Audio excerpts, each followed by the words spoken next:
Tips for young DJs would be patience, probably.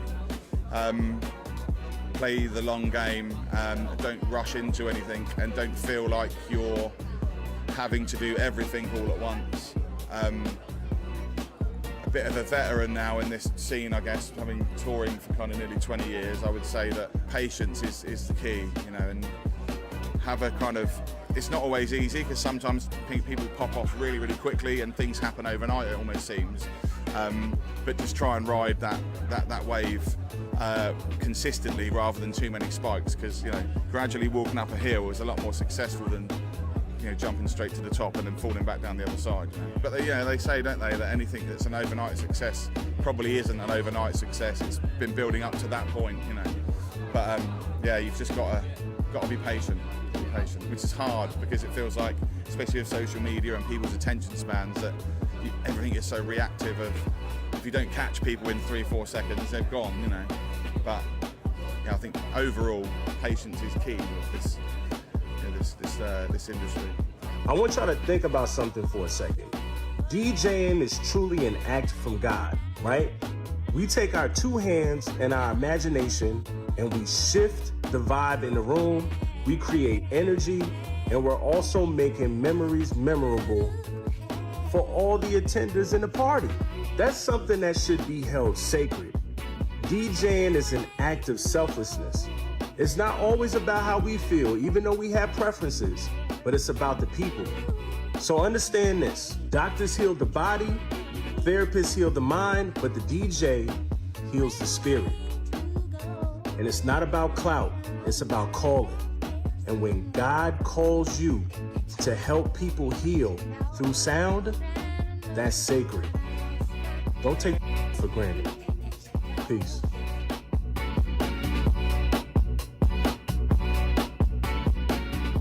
Creatives, you should stop making content. In fact, you should stop making art, for your peers, that is. They're not your assignment, and they're not your audience. You should make art for the people who love your art. You ain't ready to put 5 years of grind into anything without making a quarter. Right. Don't even start. Sometimes it takes that long to get over the hump. They're not ready.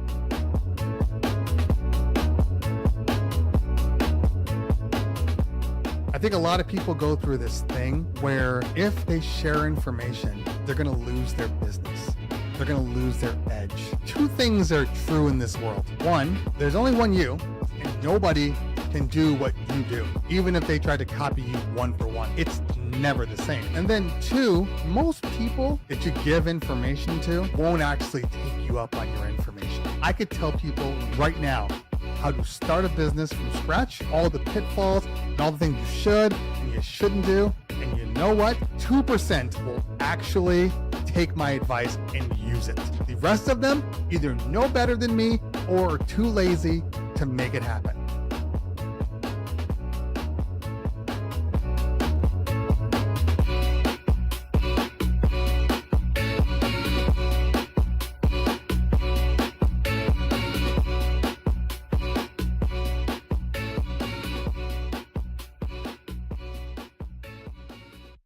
Before it's time to spin, you've got to first cue it up. I'm probably in your area too. Everybody who owns a laptop, they're a DJ. Everybody who owns a DSL camera, they're a photographer. And what I'll do is put up blurbs so therefore you can see what I'm thinking about and why I chose that song. You can see the reaction of the kids. So you can kind of like get an idea of how to use it and what to expect. Why do you want to charge for something that you have the knowledge of and these other DJs don't have the knowledge of? Share your knowledge, you know? Right. But DJing's a lot of fun. It's a lot of work, but it is a lot of fun too, you know? I'm DJ Mikey Mike. I cover central, northeastern Pennsylvania, southeastern Pennsylvania, parts of New Jersey, parts of New York State. And I'm Dwayne Dixon, the hitmanddub from Cleveland, Ohio. And it's time to cue it up.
Dang it! So I gotta restart because I got used to turning my mic off so it doesn't pick up the music. So I'm gonna start all over. And welcome everyone to another episode of the CUEITUP DJ podcast with just me, the Hitman DDub.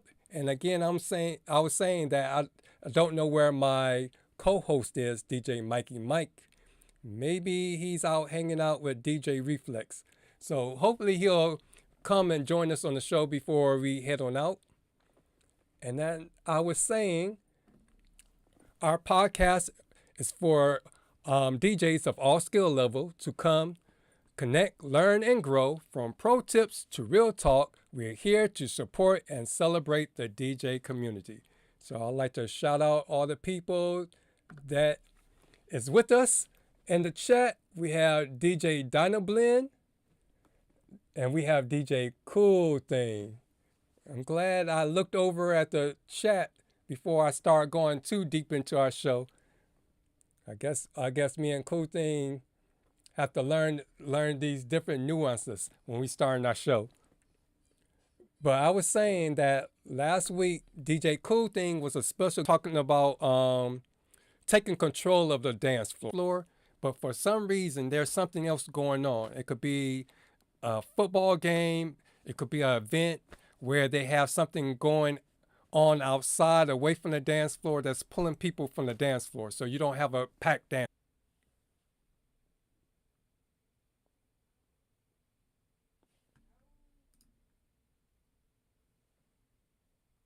Testing. Let me see, make sure I'm back.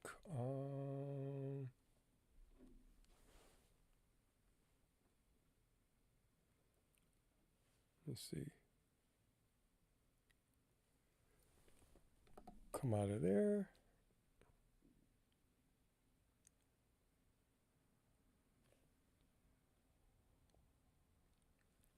All right, and make sure the volume's back.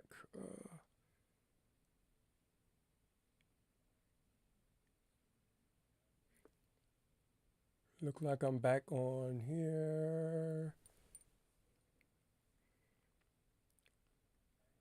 So can you all hear me? You all in the chat and see me.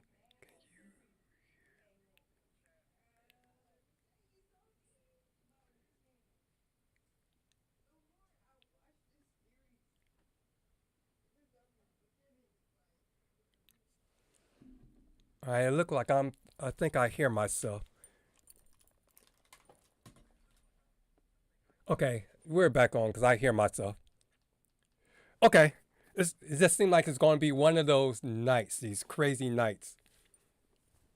But the good thing about when Zoom goes out, and when my internet goes out and come back on, at least YouTube, it like breaks it up, so it won't seem like there's a long awkward gap. But I'm glad that you all still here and then bail out on me, doing like the way my students used to do with remote learning.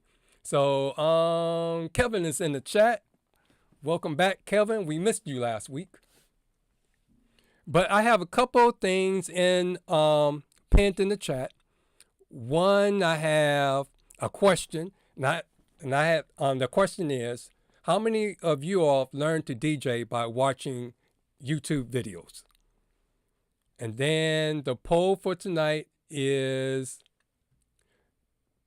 no, that's the poll. But the question is, drop the DJs names that that inspire you. So who do you all like to follow that inspire you to be great? And then how many people learn to DJ by watching YouTube videos? So that's the poll question. Now I'm trying to remember where I left off. Oh, I left off at the key takeaways. So great DJs don't fight the room, they redirect it. So again, one good way to combat going to a gig and being surprised by your crowd is to ask questions during your consultation sessions. Because I know on my Bible app, there's a question that asks, how many people do you expect to be at the event. And then I also ask, what kind of group are you expecting? Are you expecting more of a social group or more of a party group? And they rate their group from 1 to 10, where 1 is not much of a dancing group to all the way up to 10 being a party group. So tonight's episode is all about our DJ Mount Rushmore. So who makes the list? 'Cause it's almost like a piggyback on what Brian S. Red had talked about a few weeks ago about being an influencer. And then Buddy talked about it on his show that following Tuesday. And I want to just add a different spin to it. Not so much to shout out DJs, but to try to create a list of DJs. So if someone's just starting out trying to learn how to DJ or become a professional DJ, who are some of the people that you think that they should kind of like follow and watch to learn from? And so I started a YouTube playlist to kind of like help me get along, to like start a conversation off. So I broke it down into 3 playlists. The first playlist is all my group of DJs that I follow for like DJ tips and tutorials. Then my second playlist will be from DJs that I like to listen to, like ones that have DJ podcasts. And then my third one is the DJ influencers. So those are the ones that put up a lot of viral mixing videos, or they talk about gears, or they have a lot of gig vlogs that I'll watch. So my first. We've got ones that's very caustic. Let me just turn out. So my first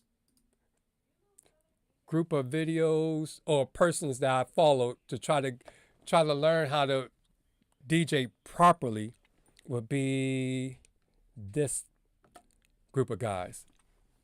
Phil from Digital DJ Tips.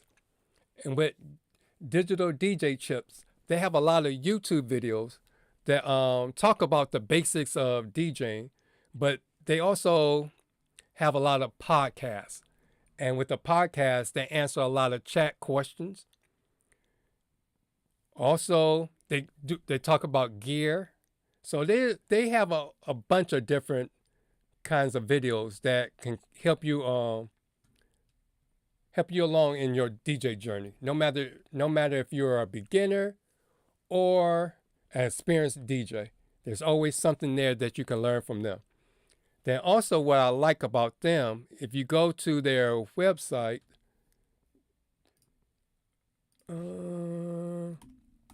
they have special online video classes that you can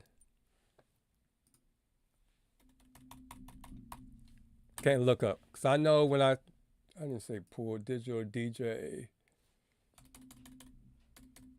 Tips. Let me see. Digital DJ.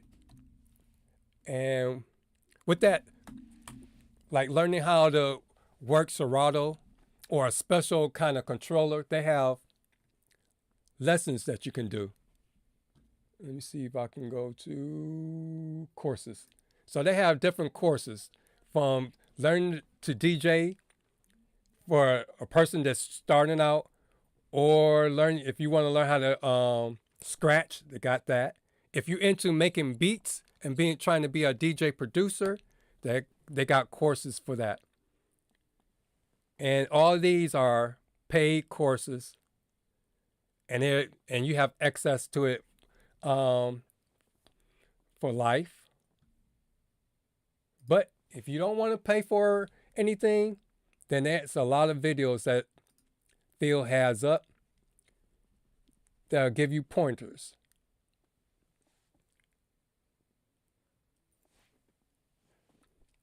So my second group of people that I like to watch, and that I definitely was watching when I first started off.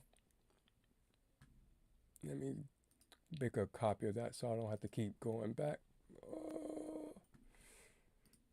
Boom. It was the Crossfader group. So we have Crossfader.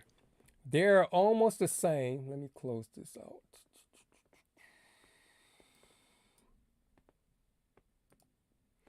They're almost the same as the Digital DJ Tips group, but it seemed like they're more just a little bit under as far as production, but it's still the same. They still talk about the basics of DJing. Sometimes they talk about gear. And with Digital DJ Tips, they also have like a podcast. You can say where they go live for an hour or two on different things. So let me see. Do they have a podcast? Not really. So this is where I just go for learning how to do different transitions or little different techniques. And then wherever the new gear comes out, they also break the news on the gear as well. So we have Digital DJ Tips, Crossfader, and my other go-to group is, I know a lot of people hate them, but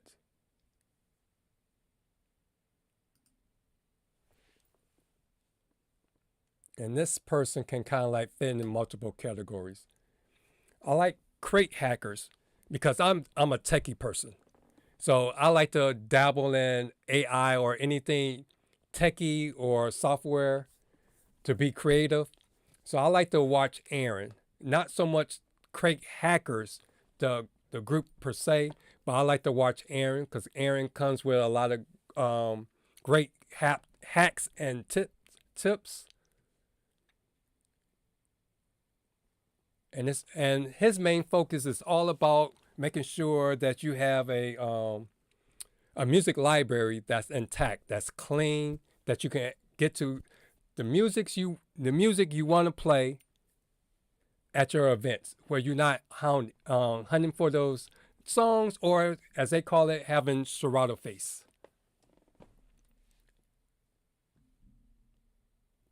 So in the chat again, which YouTubers do you all follow?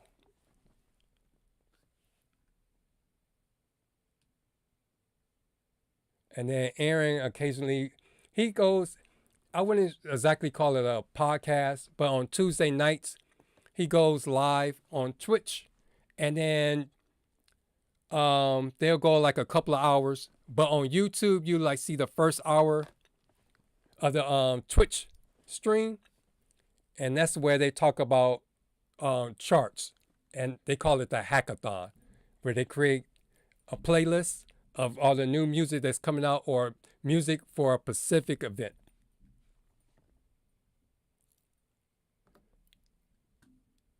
All right, and then moving right along. This guy, the next one is P. Dot, if you ever seen or heard of him. He was so P. Dot does his videos by himself, and he does a lot of how-to videos, tips and tricks, and then sometimes he'll talk about new gear, but he's mainly like a Serato DJ kind of guy. And I would like to watch a lot of his tips and tricks on how to do simple things, like how to record for a gig vlog, or how to set up your software to DJ, how to work certain equipment.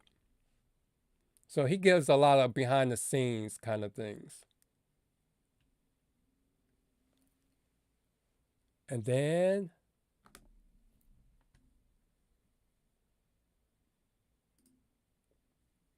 my other person is DJ CB.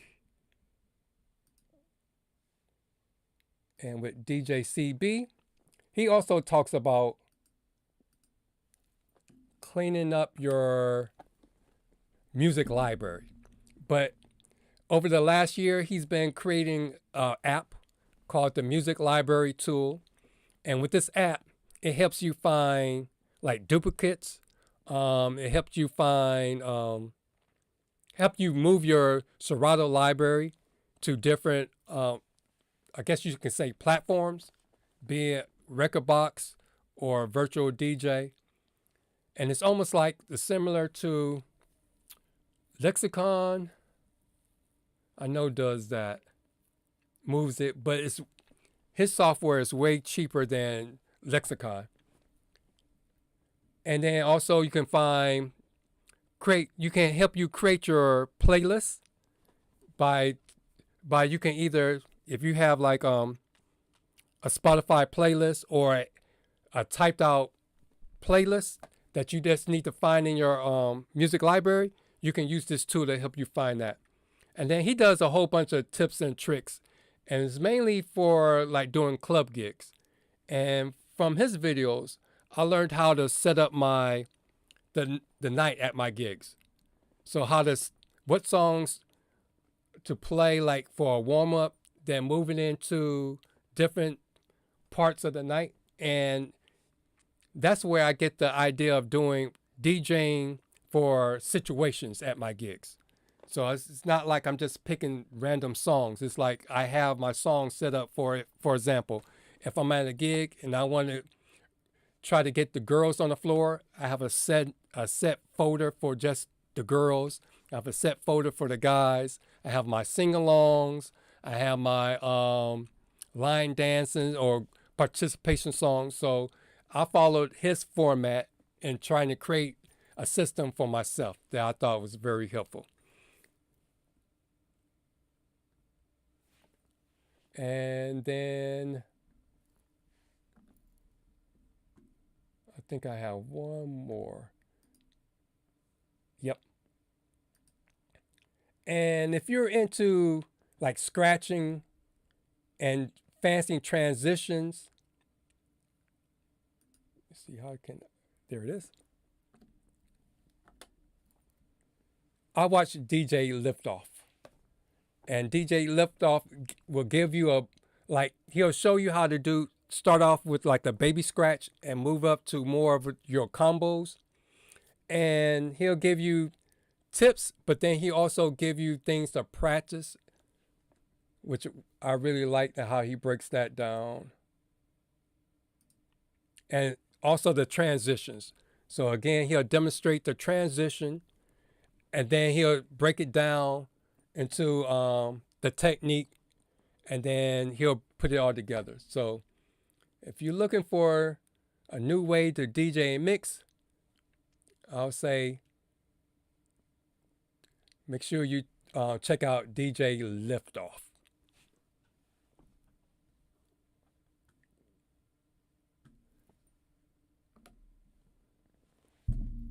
So let me refresh my screen so I can keep up with the chats.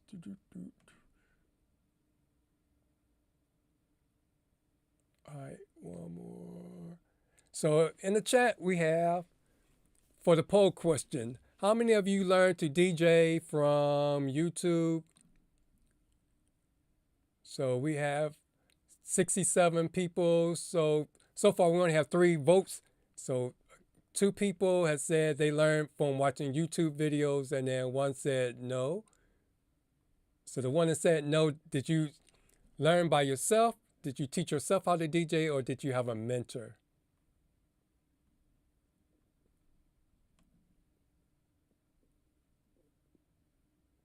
And again, the show doesn't go on while, wait a minute.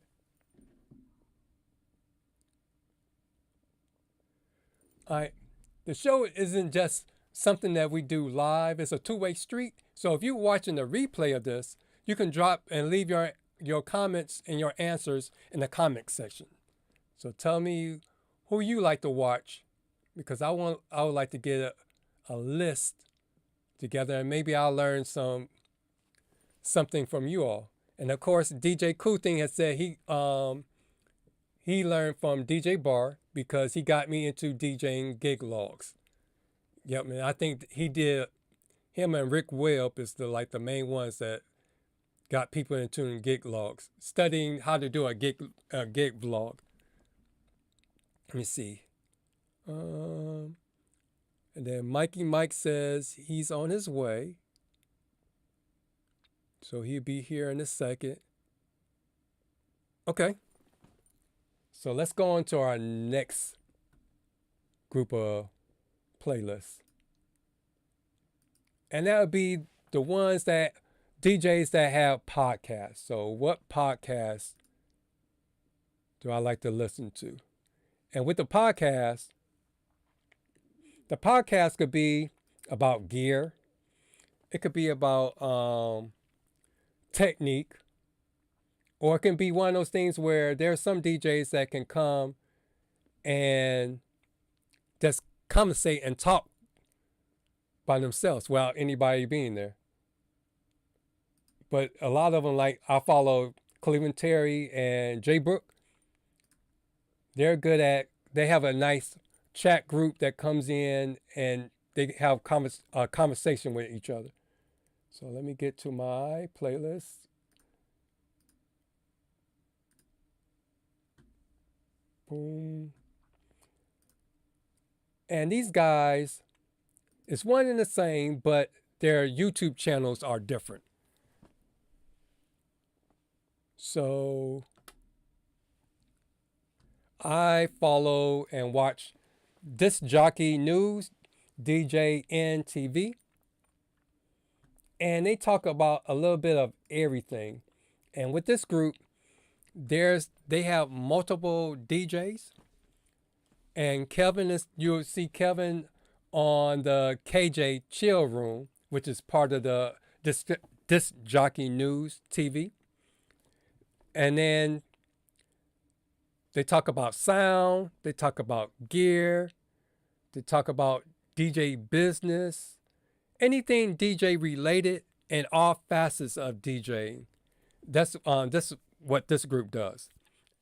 And what I noticed about this group, this particular channel, the Disc Jockey News channel, you'll find more of the videos, edited videos up.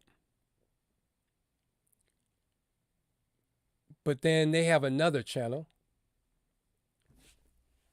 DJing TV. Now that's the one that they have more live videos than they do of like produced videos. Let me see if I can get to it real quick. And this is the one where you can see Brian S. Red a lot of times.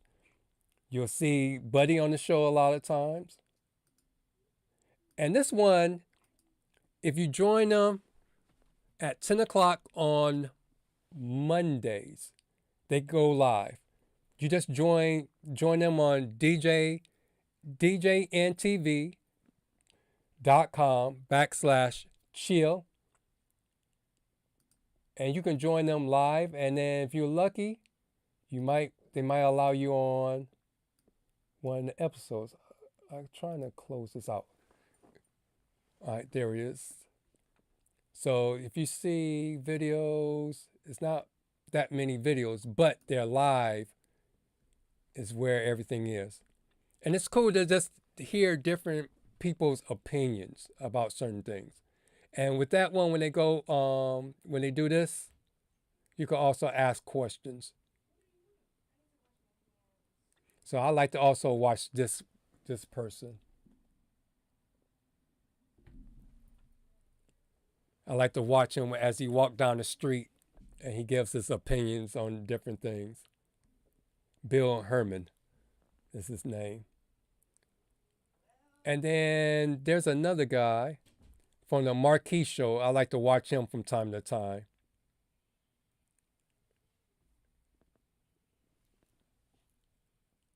Oh, I didn't even. All right, I'm doing all the talking. I didn't even show you all. But as I was saying, the DJ NTV,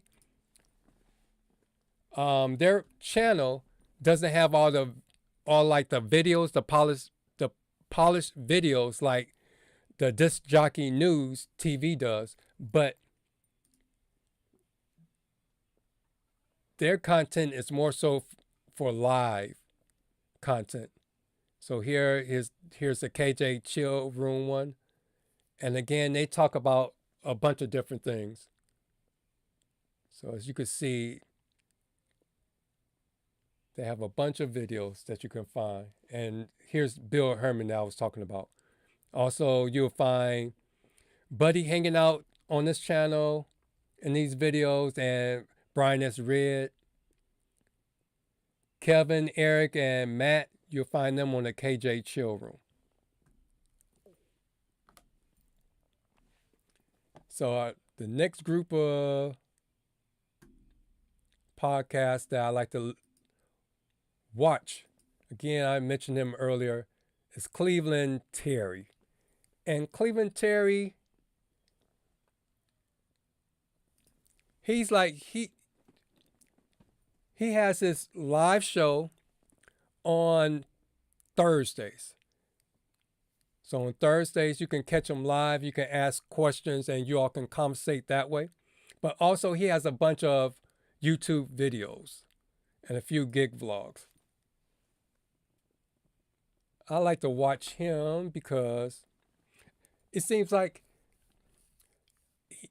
I like the way that he delivers his content and his message. And it seems it's practical. It's like one of those things, the information that he gives out, it seems like it's something that I can get from watching him, and I can apply immediately to where I'm at on my DJ journey, and I can also implement using the gear that I already have. So I'm trying to get off of him. Cleveland Cherry.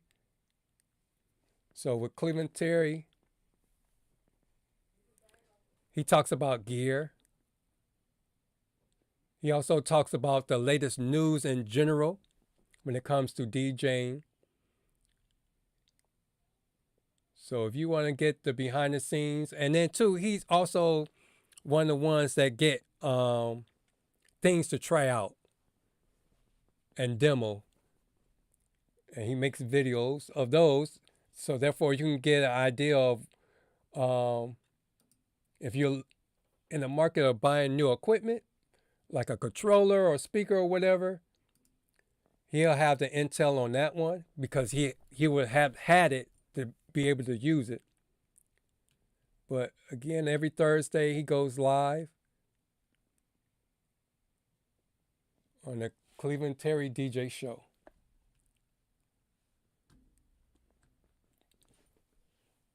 Also, I like to watch Jay Brook, Twisted Transitions. I believe that's what he called his. And he's like a cross of Cleveland Terry, where he doesn't do just podcasts. He actually do gig vlogs too. That's very interesting. Let me pull him up. Jay Brook.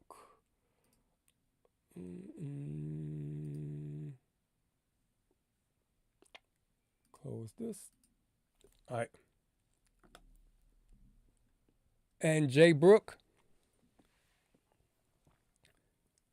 I first found him by watching his gig vlogs, and he has a lot of gig vlogs. And what I like about his gig vlogs is he tells you why he does certain things. So it's like he's showing you what he does, but as a DJ, you can also learn tips and tricks and hacks from watching his video and get good ideas. And then I thought he had a set schedule, but I'm not sure if he has one now. Again, his podcast is called Twisted Transitions, and it's just like Cleveland Terry, where he has a huge following in his chat section, so he's able to keep a conversation going. And it can range from anywhere from an hour to 2 hours, but it's averaging about an hour.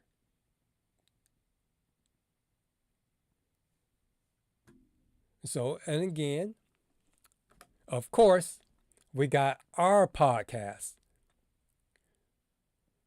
And, well, I shouldn't say our podcast, the DJ Collective Network.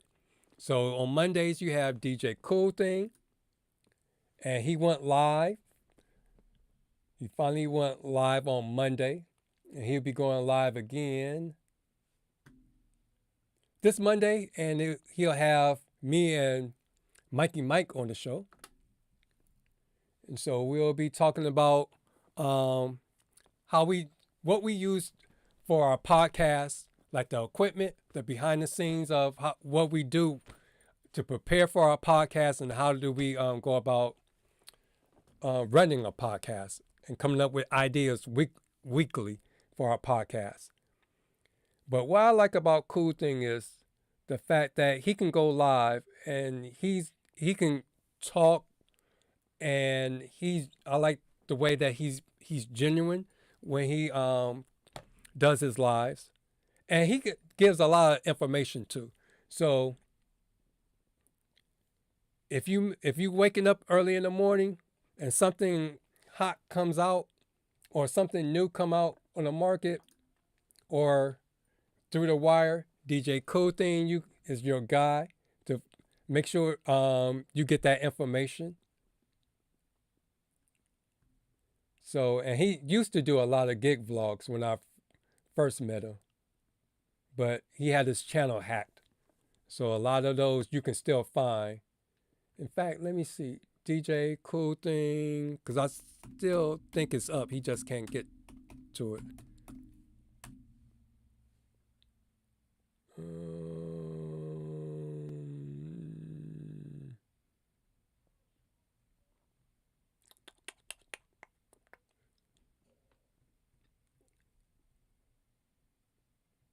Yeah, I don't know why it's not at the top. Let me do at DJ Cool Thing. But yeah, you can find a whole bunch of videos of his gig vlogs that he used to do. Let me see if it'll show up. There it is, his old channel. So yeah, you can still go back and see a lot of his gig vlogs. So that's what I used to start my day off, watching his gig vlogs, keeping me busy. And then the other one would be the DJ Roundtable with Buddy. And then you have me, Matt, Jeff, Fire, Joe. Let me see, there you go.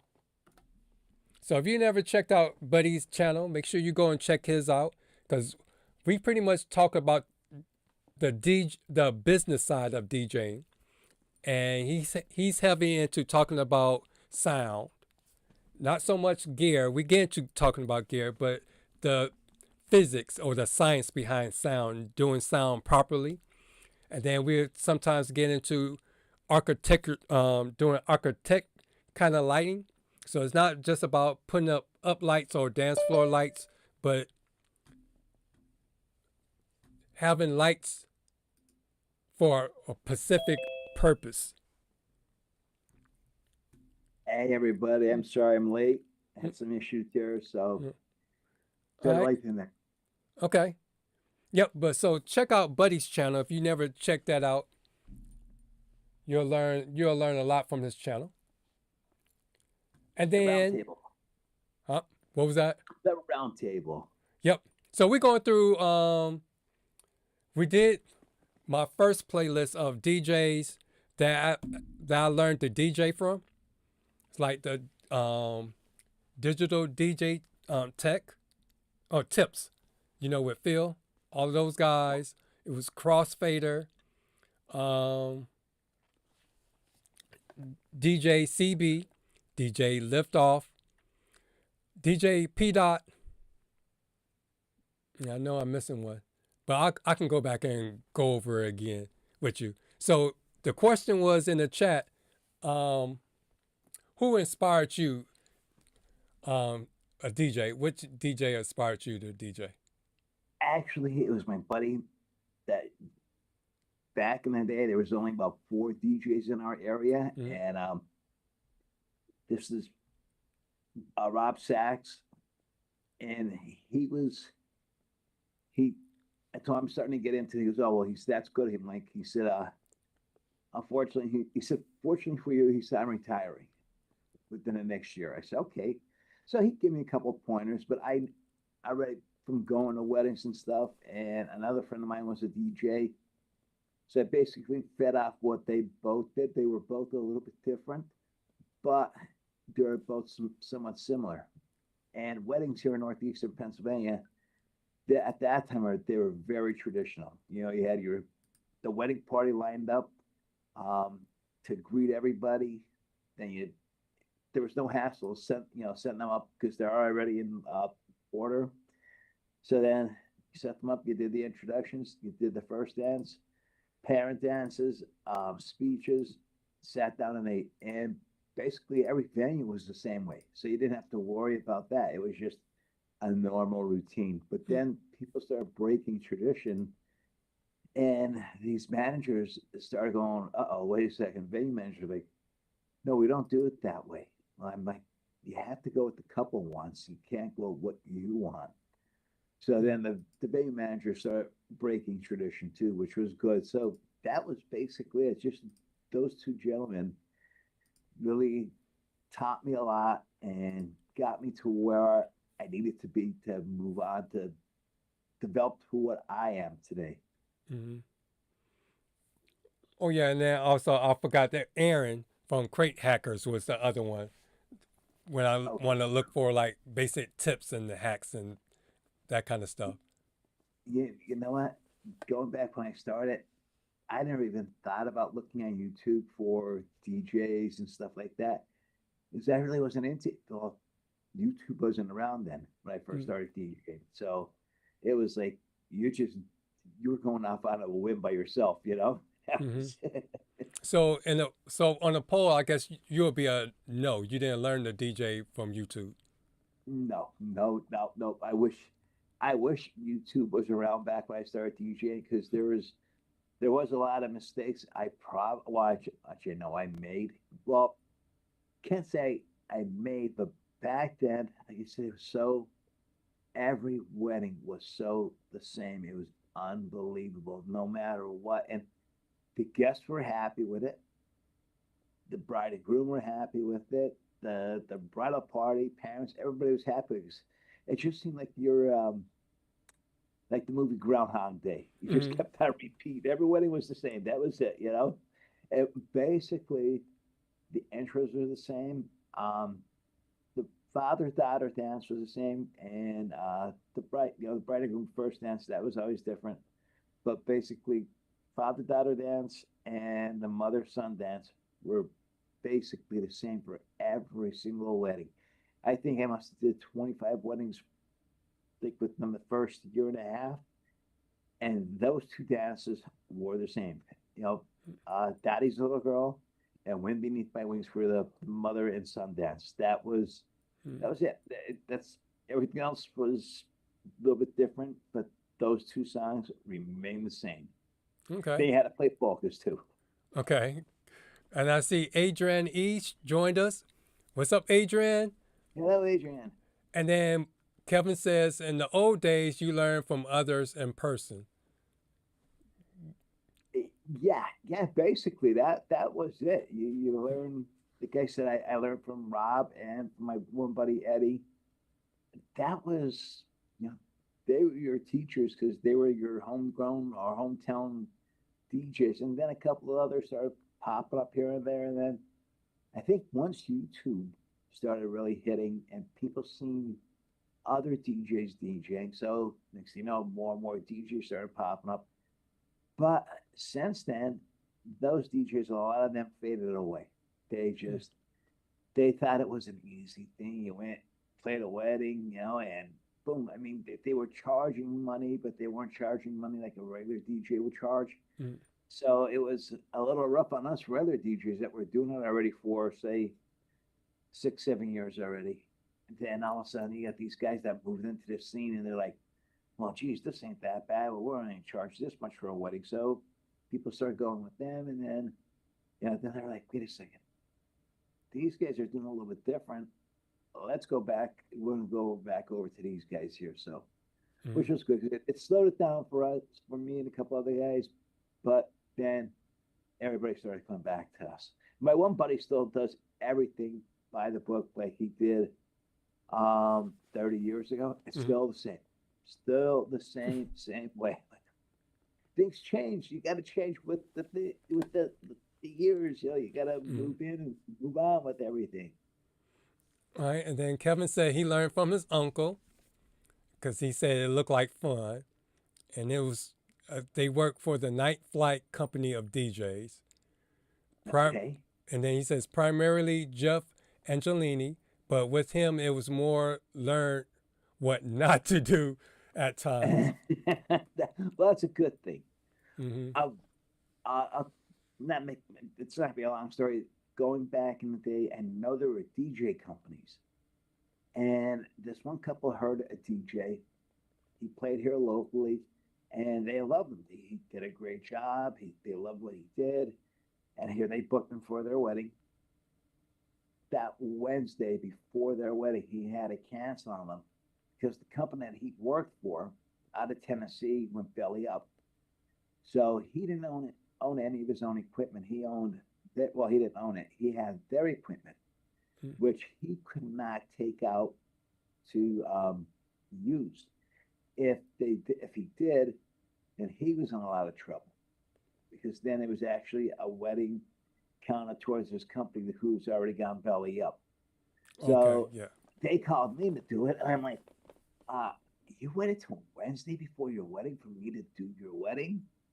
And then they gave me that story. I felt so bad for the couple. I'm like, yeah, I'll be there, They said, here's our entrance, our parent dances, our dance, and then do whatever you want to play after that. I'm like, okay, cool. So I did it, but wow, what a learning lesson, Mm-hmm. So since we're talking about podcasts, so what podcasts do you watch? I watch Brian S. Red. Mm-hmm. Definitely watch Brian S. Red. Disc Jockey News, James Knight, Nick Spinelli. He got his 100,000 subscribers today. DJ Barr, Shay, and Pretty Boy, our cutie pie as I call him. Rick Webb.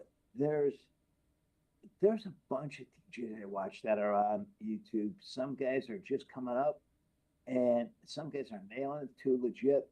He nails it. I mean, you name it. Cleveland Terry, I love his show too, because he just tells it like it is. I like him and Brian. They're more or less old schools. They're OGs of the DJ business, but they're point on. Like Nick did his show today, and he started talking about the wordplay, and he named a few gentlemen in there that I know personally, and I was like, dude, you're an excellent DJ. Don't start slamming on these OGs of the DJ business, Mm-hmm. I'm just gonna pull up these last ones so I can try to change. And also, I watched Buddy's show, the Round Table, the DJs. I love Solstice's his light show is unbelievable. Mm-hmm. That's second to none. The subs, maybe he could unplug one of them, Uh-huh. So let me get this set up real quick. And then there's one other guy I watch. Jesus. Oh, God, I can't even think of his name. He's from Ohio. Cleveland, Ohio, I know he's from. Oh, the Hitman. Oh, Dubbed. I thought she was going to do Cool Thing because I think I did Cool Thing just before you came on. And I watched the Cool Thing, the hottest DJ on the beach, man. Yeah, I was telling him that we're going to be on his show on Monday. Yeah. He was inboxing me last night, and I sent him inbox today because he wanted to meet today, and I'm like, well, we have our show going on today, and then I had some stuff from my mom that's what delayed me getting here. Mm-hmm. And I got my stuff I've been dealing with, so You know I exactly was where I'm like, going. it was up to like 8:55, and I was still trying to piece together all this because all my days been trying to get paperwork because we have a legal issue that we have to deal with. So trying to get police reports and child custody papers all together and trying to piece that together. So that's what I've been doing. It's, people don't realize, okay, yeah, we do the show, and you do all the behind the scenes work, which is even harder on you. I'm here, I'm talking, but all the personal stuff that we have going on in the background that we don't talk about on the show, it takes a toll on us. Physically, mentally, it really takes a toll on us. Yep. So let me go back to, let's see. Here's another person that I just started watching. Because it's one of those things, it took me a second to warm up. Maybe because I saw the little clips and I was like, I don't know. But of lately, I guess, I don't know if it changed. It's almost like Prince. I'm a big Prince fan. Same here. Right. It's like, at that time, I just heard him on the radio. I liked the music, but visually, every time I saw him, that's when he was wearing the, the underwears and the real, like the off cross dressing. Yeah. So it's like I couldn't get with him, but I didn't realize until MTV when I started to see like 1999 Little Red Corvette, and then I saw Purple Rain, that I went backwards and through his record releases, and then it was one of those things where it was like, oh, this is Prince. I started put Prince, the person, with Prince the music, and I eventually like gained a certain appreciation for him. Yes, and the funny thing is too, Prince released so many other records under fictitious names that people didn't know, and then they heard the music and they're like, that sounds like Prince. And me and my wife went to see him in concert, and I'll tell you, it was a show that was unbelievable. He played every instrument on stage, but we didn't know that the opening band, he was also playing in the opening band. He wasn't singing. He did some backing vocals, but it was him. And but you didn't know it was him because he had a, I don't know, something over his face or something. Oh, you talking about just recently? You talking about just recently? I want to say probably about 5 or 6 years before he passed away. Yeah, because during that time, he was still under contract. And that's when he was wearing Slave on his face, and he refused to put out music. So what he would do would play all the songs. You can hear that it was him, but he'll wear that hat with the red veil over his face. Yeah. He was already going by Prince. It was after that part, he didn't have Slave on his face no more. But he didn't want anybody to see him because he was playing with that other band. But when they say, oh, it's time for him to come out, it's like they played. There's a short intermission that they put some Prince music on in the background. And then all of a sudden you could hear his guitar, his playing the guitar was so unique. Nobody else could duplicate that. I don't care how good you are. He was just one person he was phenomenal. I mean, he just poured his life and soul into music. So sad that we lost him at such an early age, 57. That was way too young for him to go, because he had so much more talent to show us. I listened to some podcasts and then, read some articles about him. They said, if you went to see Prince today, you're thinking that you're going to hear all these old songs like from Little Red Corvette and from Purple Rain in 1999. Well, you did hear them, but it was like a collaboration of the songs. It wasn't each song by itself. He just went from one Little Red Corvette to Baby I'm a Star to Little Nicky, and I mean, it wasn't the whole song. It was just the collaboration and all. When he went in concert, he played all his newer stuff. That was it. And it's never the same. No. I mean, I think he kept his roadies on the edge because I think they didn't know what the heck he was going to do to the day of the show. And then all of a sudden, boom. Okay, we're just going to do it this. All right, we're just taking the piano on stage. They're like, what about the guitars? What about the drum? Nope.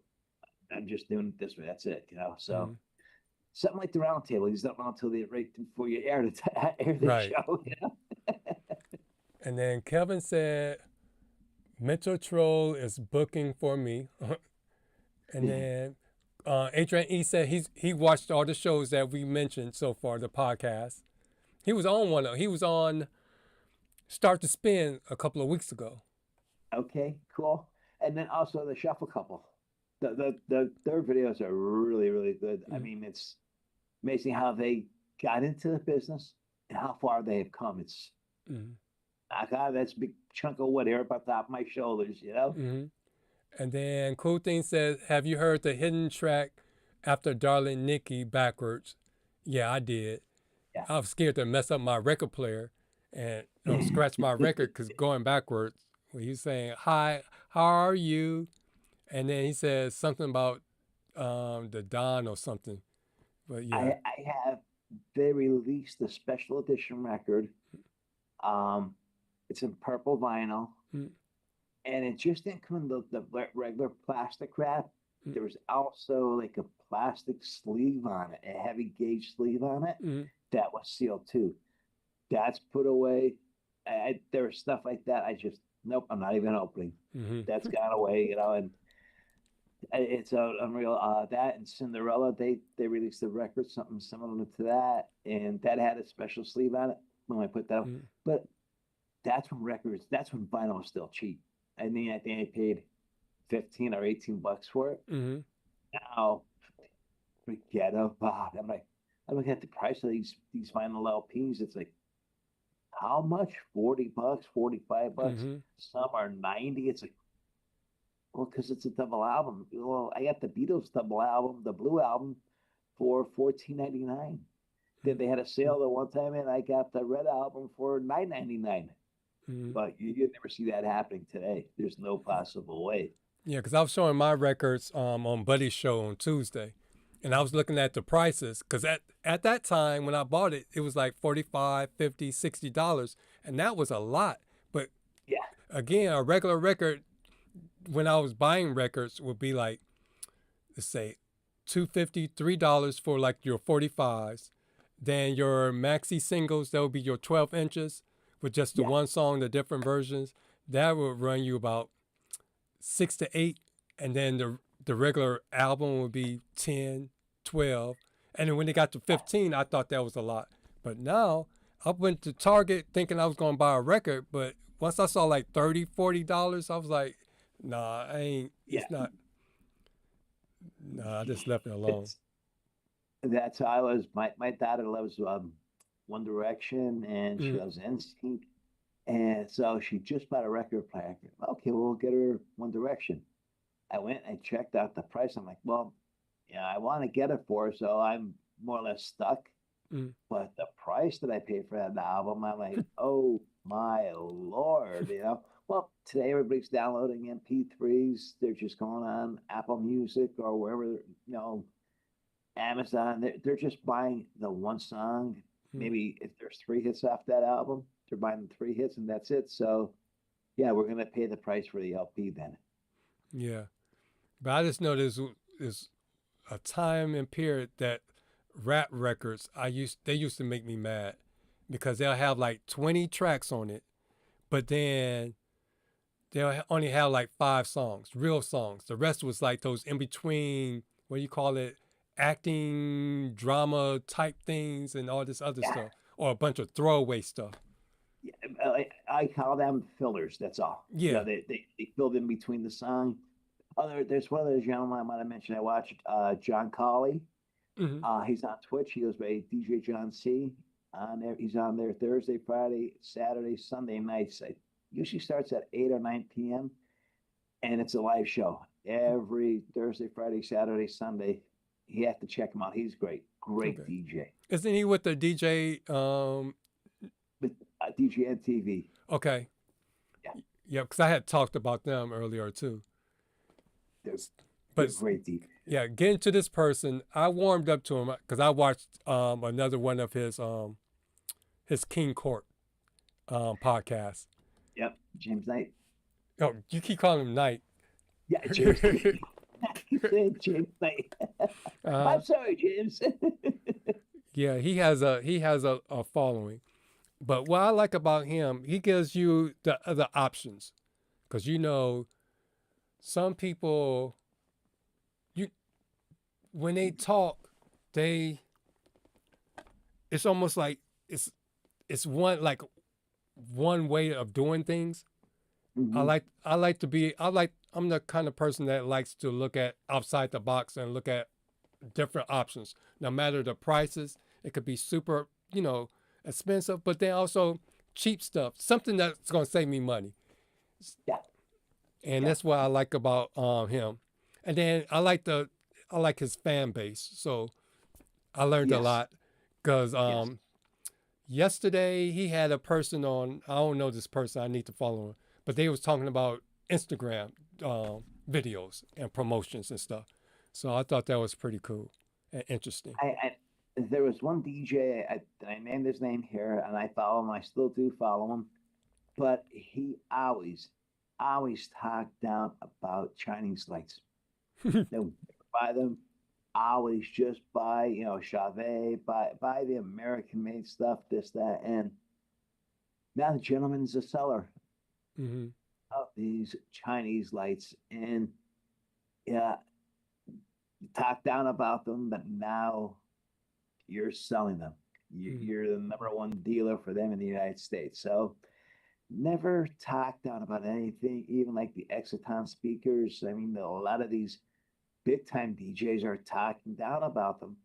There's DJs out there that are just getting into the business or are in the business, but they don't want to invest X amount of dollars in these type of speakers. So yeah, the Excitons, I've never personally heard of them, but from what I'm hearing, from what I'm seeing, a lot of DJs are getting them. A lot of DJs are using them, and I don't hear that many complaints about them. So yeah, James, I think what you're doing is great. You're getting the word out, because again, a lot of DJs can't afford $3,000 for one speaker. It's unfortunate, but these companies, they know they have us, and if you want their product, you're going to pay. Now, I heard EV's starting to come down on their prices a little bit, so let's see what's going to happen there. Sometimes we throw this little guy, Exciton, into the mix, and people start buying their product, and your sales start going down, and say, oh, wait a second, what's going on here? You got to adjust our prices. Same here with us DJs. If you're doing, say, 30 weddings a year, and then all of a sudden you raise your price, and you went from doing 30 weddings. So if you did 20 weddings, you're still making the same as you did if you did 30 weddings, but now you only got 12 weddings. It's like, wait a second. Did 30, now I'm down to 12. There's something I had to do here. And you look at your pricing, it's okay, you readjust that, and the next thing you know, you start getting more calls in. So it's nothing's ever set in stone. It's not the Bible that boom, Yep. So I was going to say something. I got thrown off because Buddy's now in the house. What's up, Buddy? Hello, Buddy. Yep. But yeah, we shouted you out, Buddy. We did yours. We talked about we're talking about whose podcast do we listen to, and we talked about our people that we listen to, and now we're going down the list of our DJ collective network. So we shouted out Cool Thing and his Time to Spin show, and then on Tuesdays we have Buddy's show, the Round Table. So yeah, you came after Cool Thing. So that tells you that he wasn't paying attention to his TV, because he always talking about how he's watching both shows, because he would have saw his thing. And then on Wednesdays we have James, so we talked about him. His show's great. I mean, he just moved right up the ladder with the likes and subscribers and everything. And his shows that he's having, they're great shows. I mean, he's having these big time DJs on DJ bars. He's probably one of the hottest DJs here on the East Coast and on YouTube. He is the hottest DJ on YouTube. Because you remember, because you said it wasn't that many people, or Kevin said there wasn't that many people to watch. So yeah, when I started watching the YouTube, of course, Brian is the godfather. So of course I'll watch Brian and study his videos, because at the time he was doing a lot of gig vlogs. So and he was doing it on a regular basis. So me and my coworker would sit and watch Brian's videos, and we'll take notes and compare notes and seeing, because Brian had a way of coupling small deep mini sets. So that's how I learned to do mini sets, by looking at what Brian was doing, because we noticed that there was like a pattern. So it was like, okay, these fit well with this one, and then eventually we took what Brian was doing and then expanding it, making it our own. Yes. I started following Brian before he had a stroke, and then he had a stroke, and I didn't see him. I'm like, what the heck's going on? And then somebody had mentioned that he had a stroke, and it's like, oh my God. Then he wasn't supposed to be here with us, and he is still here with us today.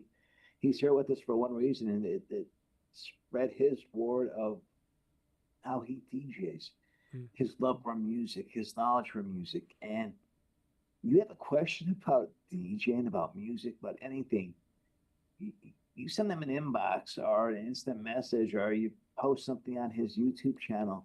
I guarantee you, he will answer you. He will get back to you within, it may take a day or so. It may take a few minutes only, but he will definitely, he doesn't ignore any of his comments on any of his videos, anything. And I see Noel is in the house. Hey, Noel, how you doing, kiddo? And this is another group of guys that I can't watch them live. It's always, I have to catch them like in the middle of the following week. So that's a little Ruckus and the Start to Spin guys with DJ Pretty Boy and DJ Shay. Well, we got his AKA Cutie Pie. Oh yeah, you see his video today? No. Yeah, I had my hands full basically all day today. It's like, but I'm here. I made it to the show. Made it late, but I'm here. Yep, I'm glad you made it and didn't bill, because I made a joke at the beginning. I was like, I don't know where my co-host is. Maybe he's out to lunch with Reflex. Hopefully he'll be in. Yeah, I know. I felt bad for a Cool Thing the other day. Reflex went to dinner but never showed back up, So I was like, oh my God. And then here I am today. Mm-hmm. But you and I have basically almost the same thing going on, and it's tough, really, really tough. But we're getting through it. Knock on wood. Yeah, because he had Diego was wearing his daughter's gray one of those gray fleece kind of hoodie kind of things, and he's doing his pole. And it was hard for me to concentrate on the pole and what he was talking about, because I kept seeing that gray hoodie that he had on. So, but yeah, I'll tell you, he's such a great guy. He's a lot of fun. I love watching his videos. You'll look at him, you'd say he's late teens, early 20s. And then you find out his real age. It's like, well, wait a second, this guy doesn't look nowhere near that age, And they're hilarious. Both him and Shay together, they're like us. We don't have no script. We just run off what we have. We You pick out a topic, but best thing to do is just let it fly, shoot from the hip. And with them, it wasn't until they came on and did a collab on our show, I just automatically assumed that this guy was Shay. I just assumed because I always saw them together, you know, on the Start to Spin show, and then saw that. I was like, I thought that was the same person, but I didn't realize that was two different people. Different people, yeah. And I didn't know Shay lived all the way out in California. Mm-hmm. And Cutie Pie lived here on the East Coast. You know, I'm like, wait a second here.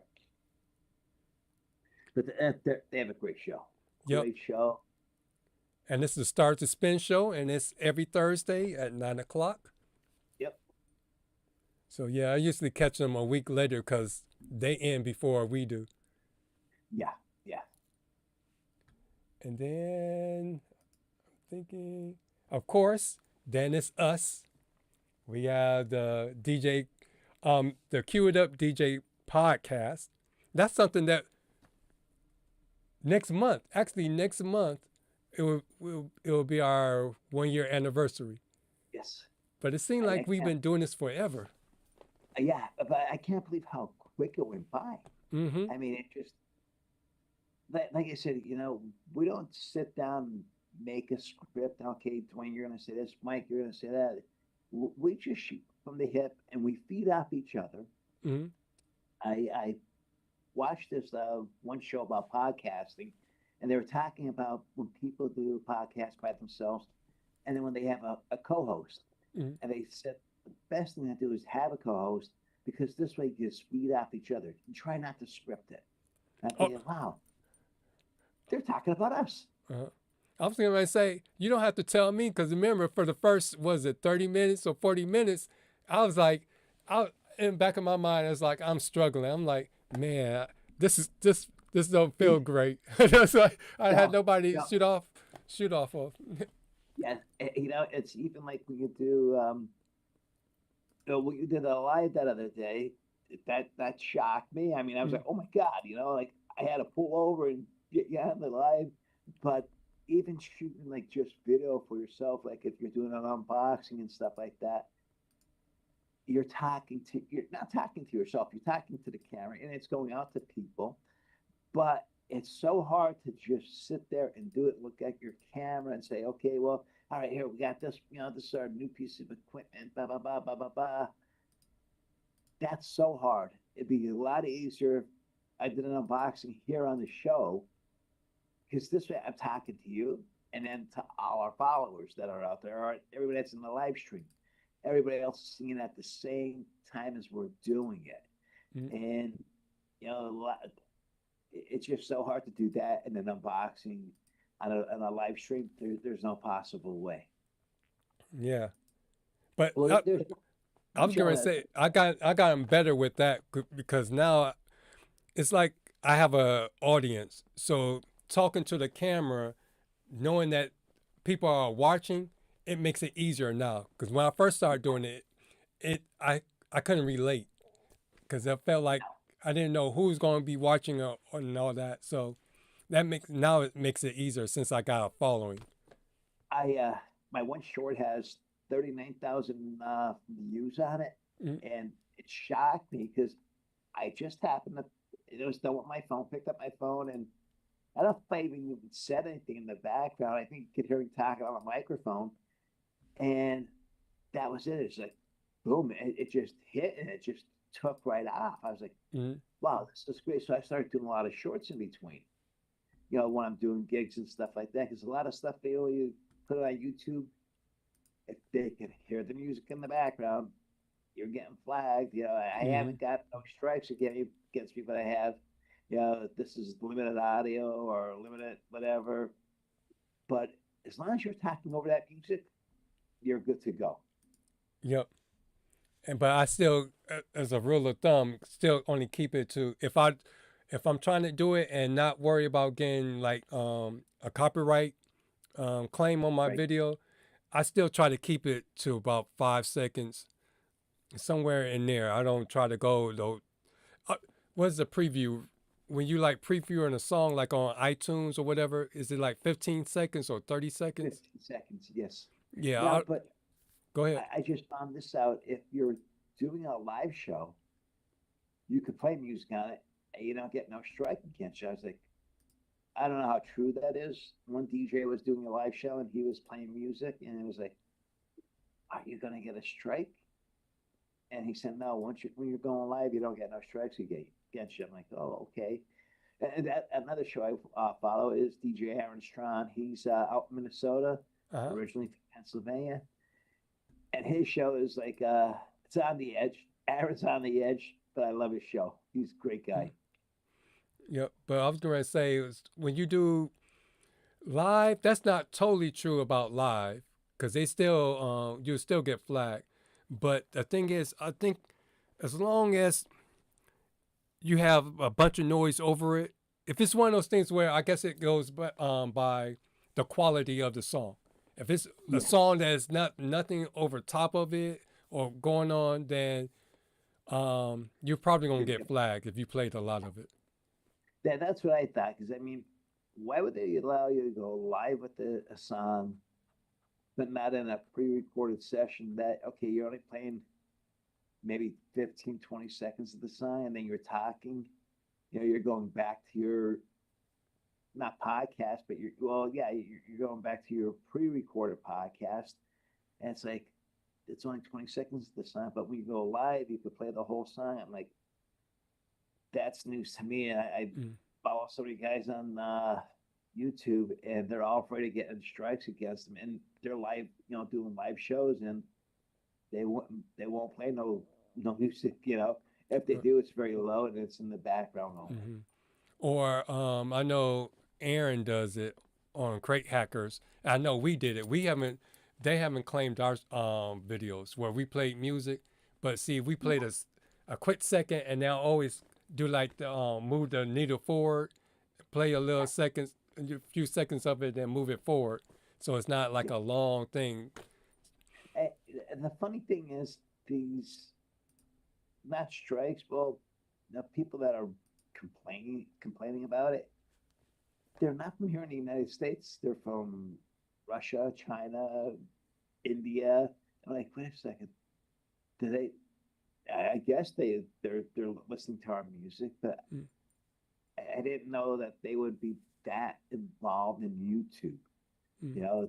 Especially just like me as Mike Shaw. I only have 490 something followers, 495 followers or subscribers, and I get this, okay, you didn't violate copyright because it's only so many seconds, but they cut the song off at boom this second of the song, and that's it, and the rest is just, I don't know if it's dead air or what, but that's it. It's like, but here it was somebody from Russia or from China or from, usually it's I hate to say it, but a communist country. I'm thinking, but I said they're I don't think they've listened to YouTube in this country, in North Korea or something like that. It's like, okay, maybe they do, but it's hard for me to believe that. But no. We gotta get your subscriber count up, like Buddy. I know. I sent my collab links to you. I see Cool Thing had joined.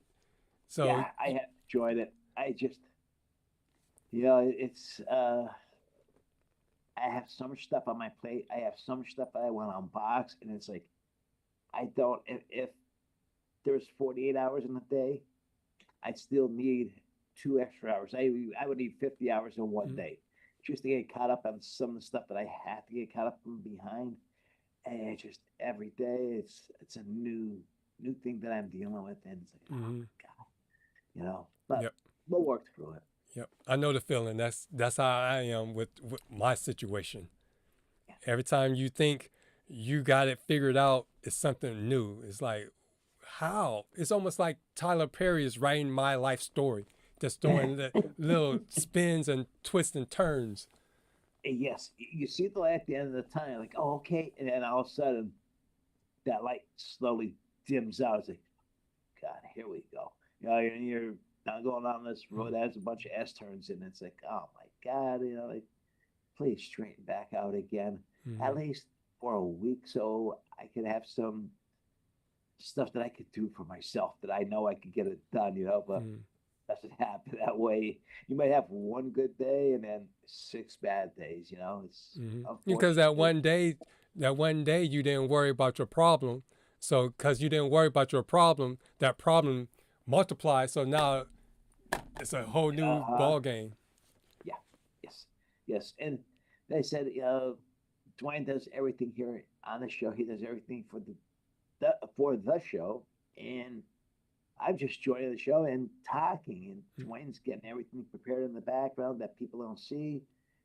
And we do have personal lives beyond the show and beyond, like I'm talking to people about DJing their events and stuff. And I know I have to take notes for every event that I'm DJing now. And if I don't, before I used to remember everything that I was DJing. Okay, I got this one, I got that one. I remember the people's names. Now I'm going to their Facebook. Yep. I go to their Facebook page.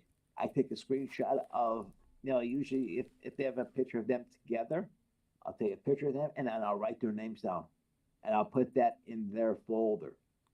So, okay, this is who I'm DJing for. That's Kim and Jim. All right, we got them. We got their picture. We know who they are. But before it was like, no problem. Yeah. The wedding could be a year and a half away. No problem. I know I'm DJing for Kim and Jim a year and a half from now. Now it could be 6 months from now. It's like, oh my God, what the heck do they look like? Like searching back up on Facebook and I'm like, all right, boom, screenshot. I'm good to go. Throw it right in their folder, and I'm perfectly fine now. Yeah, because what I'm dealing with this little legal situation, I remember Tom when we had him from the Not in the Wedding Wire on our show, and I had asked him, how can you record your conversation to take notes just like in Zoom? A Zoom meeting is easy. You just hit the live transcribe. But then I bought this little guy. I was looking for a pocket. It was called the Pocket one. But this one is Cumulitic. Okay. Yeah, and what this is a recorder. So it keep a recording of your conversation. It can be on the phone or you can hold it like this. And what it does, when you get finished, you save the recording and then it'll analyze the recording. It'll give you a transcript. It'll give you an outline. It'll give you a to-do list. It'll give you like insights, bullet points. That's what the AI does. And then that's how I've been able to keep up with everything. Then I take it into Poppy. If there's multiple things going on, take it into Poppy. And I finally figured out how to use it. And Poppy can take all those notes and things and put in a nice clean slate for me. Yes. The one thing I watch Aaron Sean's show every Wednesday, and he got into having people text message him. And that's what I've been doing for years, but 9 times out of 10, when you get the text message from them, they're not in your actual friends or your people that you text and chat to. So as soon as I get a text message from that person, they know that they booked me for their wedding, whatever, I automatically save them as a contact. This way, when it comes up, or if I'm looking for something from them that we talked about, and I love it because I have it in black and white then. I had a couple say, well, we said this and we said that and we agreed to this and we agreed to that. And I'm like, well, hang on 1 second. And I typed it and they're like, what are you doing? Oh, okay, it happened on this date. Oh, here it is. No, you didn't want that done. You wanted this, not this. Oh, well, I meant to tell you that. Well, meant to tell me and what you told me are 2 different things. And here it is in black and white. So it saves me in the long run doing that. It's unbelievable how people can change their minds when you're DJing for them and they don't let you know. They think they let you know, but you can't, especially for a bride and groom, they have so much on their plate. It's their first time ever getting married.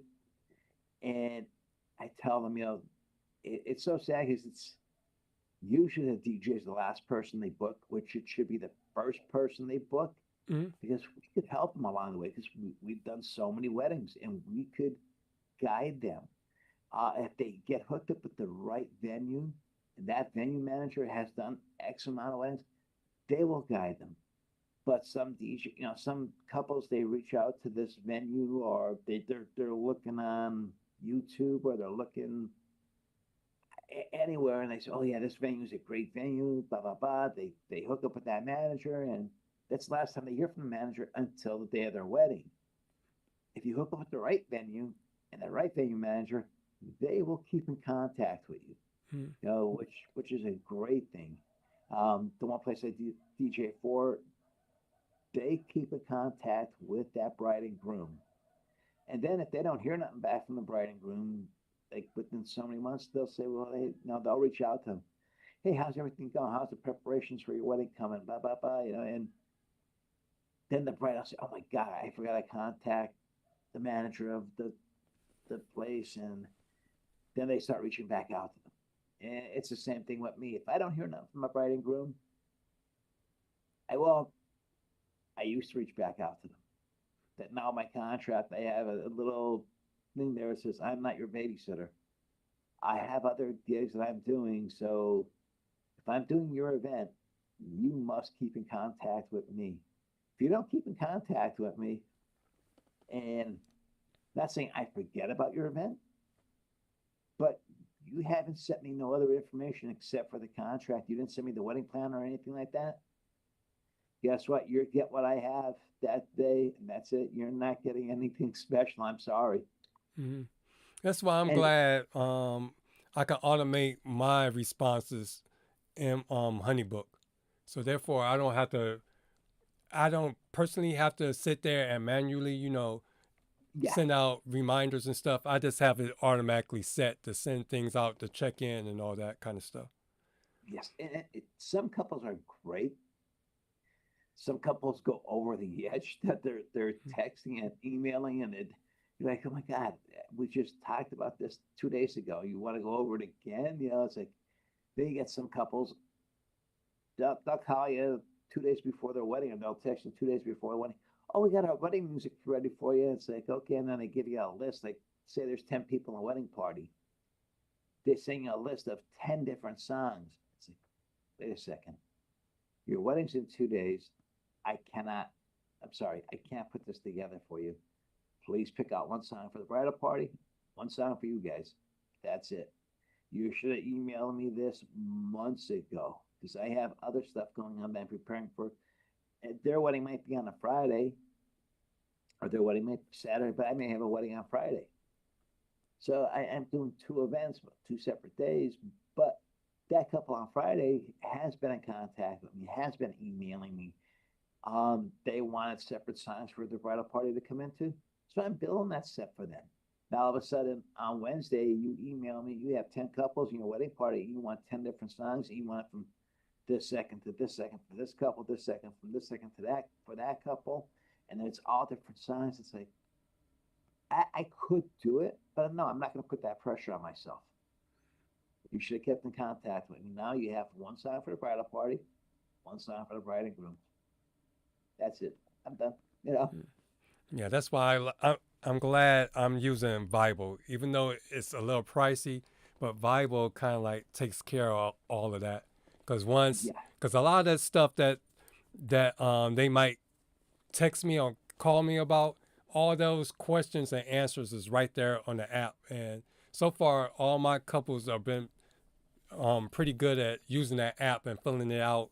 And then some of them need a little nudging and reminders to kind of get on the ball. But for the most part, Yes. they're pretty good about filling it out and getting me the songs ahead of time, so I can see certain things before the last minute, so we can nip that in the bud right away. Well, what I do, especially if I'm doing a wedding, I tell the bride and groom a month before their wedding, I want to meet with them. Then 2 weeks before the wedding, that'll be our final meeting. If there's any changes from that point to the day of their wedding, then now it's an extra charge. So they're going to make sure they have everything down pat. They're not going to say, oh, they're not going to call me on Wednesday, say, oh, Mike, we're going to change this, change that. I mean, I could see if there was a medical emergency with one of the couples in the bridal party, or one of the groomsmen, one of the bridesmaids, whatever, and they had to switch. This bridesmaid's not going to be in it, but they picked up one of their friends that are going to be in it now. They're one of their other friends. Oh, this is a change in the name. That's no problem. And today, going back in the day, every bridesmaid, they didn't buy a dress. They bought a gown. So you had to go get it measured, this, that. Today, they're going to the store getting a dress. The groomsmen, they're not going to get in tuxedos. They're wearing just a sports coat, if that. Sometimes they're just wearing a vest, a shirt, and a tie. So things have changed so much. I mean, I remember back in the day, the DJs used to wear a tuxedo to go do a wedding. Now you see DJs come in. I don't want to name the guy, but he goes there with black jeans on, and he has just he doesn't even have a pullover. He has a t-shirt on, a black t-shirt. It's like, wait a second. You're not even going to put like a nice polo shirt on? I could see, okay, get away with the black jeans, but a polo shirt would be more appropriate than just a black t-shirt. No, that's what he does. It's like, wow, I wouldn't even go that far. I always make sure to have a shirt and tie on, and I don't wear jeans. I'll wear khakis, but I don't wear a suit. I'm sorry. I went to 12 years of Catholic school, and a sport coat and a tie. I did my time with that. Uh-huh. All right, so getting to the chat. Cool Thing has said it's almost a year since Time to Spin rebooted. April 8th will be 1 year for my show. Cool. The hottest DJ on the beach. But I'm thinking that's off. Yeah, I thought it was earlier than he. Because he started in January, and then we went to like March, and then he stopped. And then that's when we came on April 10th. I just know we were by ourselves for a little bit. I thought it was a couple weeks after that he joined back up. Unless he's going by, well, his original date would have been January, so he's actually a year over Time to Spin. And he took that short little break, and then he came back, but he came back by himself, and he's doing great. I knock on wood. Hunter, keep going, man. You're doing a great thing. You're knocking out of the ballpark, buddy. Definitely. And he says he's presently still trying to find a co-host for Time to Spin. So. Oh, man. What happened to your other buddy? Did he just back out on you, or? Because I know he was waiting for a response from him. Yeah, because I just thought, you didn't see the show Monday? I seen it. I got on it late, and he said his co-host went to go eat supper, and they never came back. Mm. He reminded me of when I worked at the liquor store. I knew this guy, and he just got there. I think he might have been there. He didn't last the whole week, and it's one of those things where he said, "Hey y'all, I'm going to go to lunch." So he locked his drawer. His cash register drawer, and never came back. That was it. Boom. God. I know. I worked at Offset Paperback, and back in the day when we had our president and vice president, they wouldn't hire temporary employees. Mm-hmm. Then they got let go, and then they brought this new president, new vice president, and they started hiring all temporary employees before they would make them a full-time employee. And the temporary employees would work long enough so they could collect for X amount of weeks. Mm-hmm. And they just wouldn't show up, and boom, they're Offset let them go, but now they're allowed to collect because they worked long enough to collect again. And they have the system beat because that's what they do. They know Offset's going to hire them back because it's just a temp agency. They know they need them to work, so they'll work their X amount of weeks again, and then just not show up for work for 3 days, and then automatically they're fired, and they're collecting again for X amount of weeks. Right. Wow. I see the shuffle couple is in the house. Hey guys, what's happening? DJ Shay is here. And I want to say DJ Pretty Boy was here too. Let me see. What did they say? All right, Shay said warming it up now with a AirPod in one ear. Let me see what else.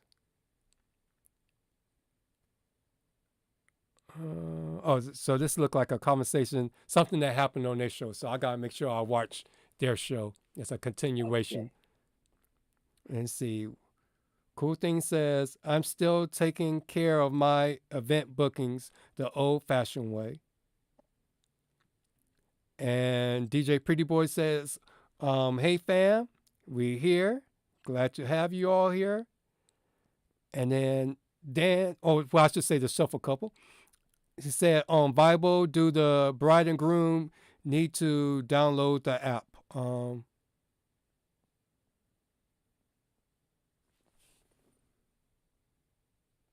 I want to say, yeah, but they could also do it online too. Yeah, they got to download the app. Yeah, because you send them a link and they click on the link and it signs them in. Yeah, I got to check that out again. I think it's web-based, isn't it? I know you can do both. I know I use the app so I can see it. Yeah, you as a DJ use the app. Most of the clients will just use the web-based.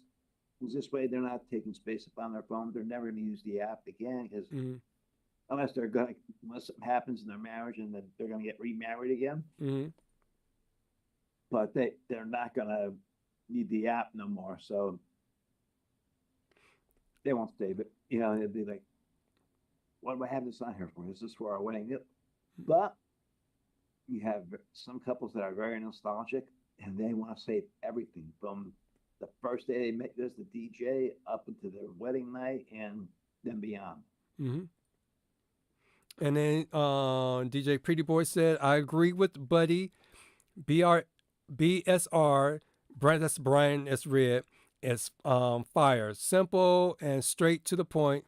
No editing needed. No. Buddy said 2019 for my show started on IG. Then he switched over in 2021. Let me see.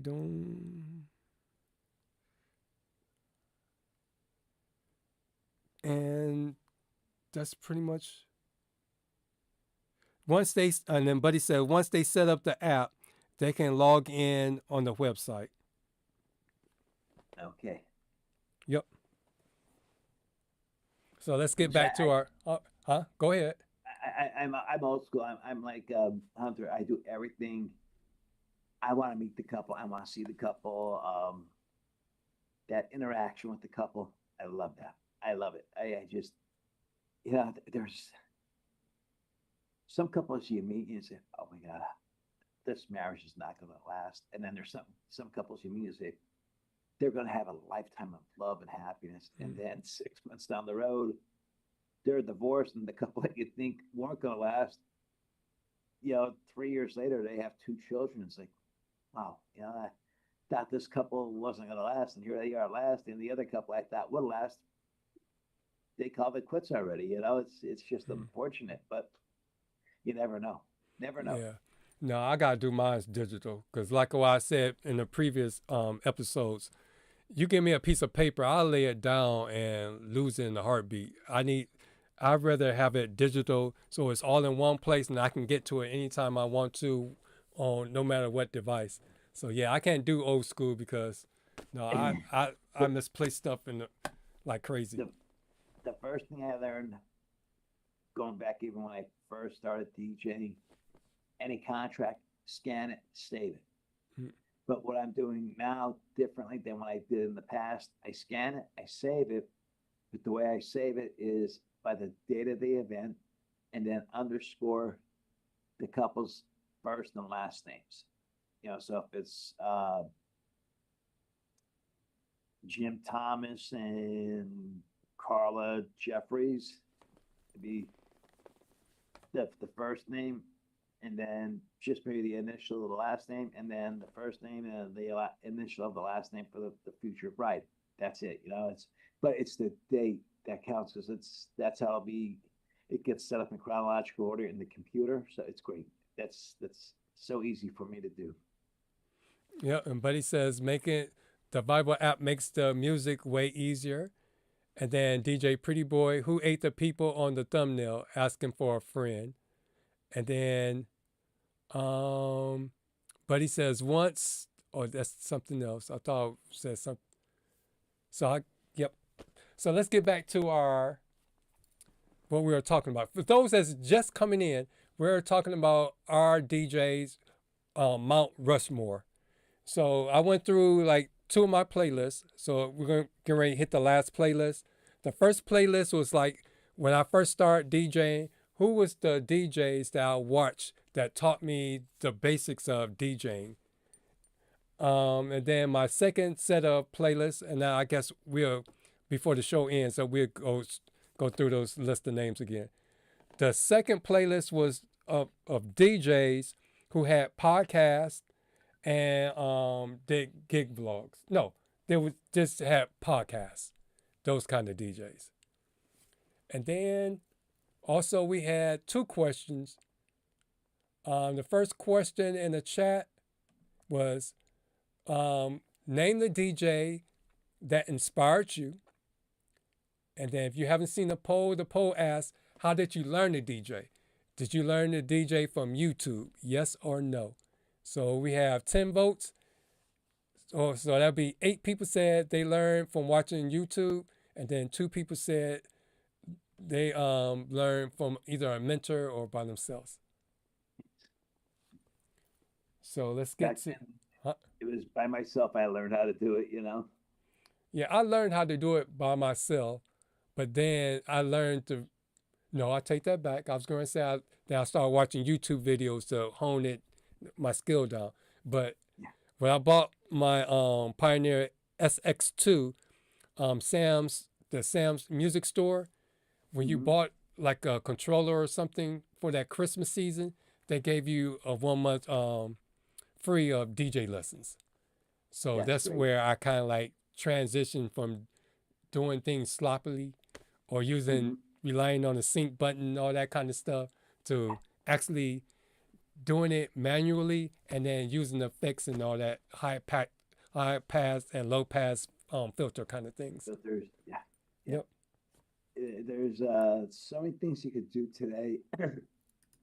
Going back compared to when I started DJing, when it was basically just fade in and fade out. That was it.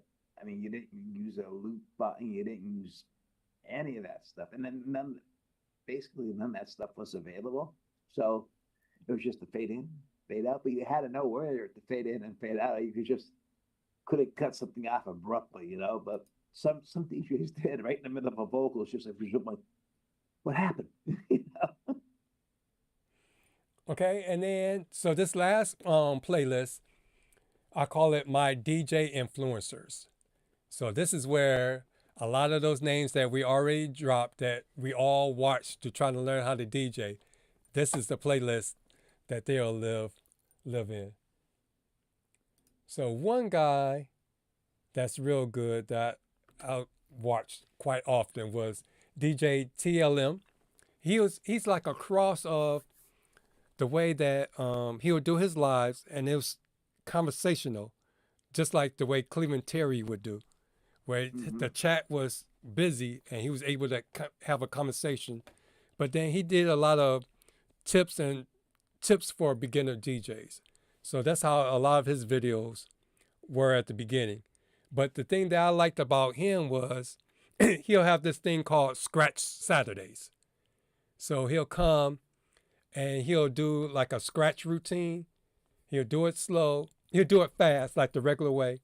And then he'll do it slow to break it down for you.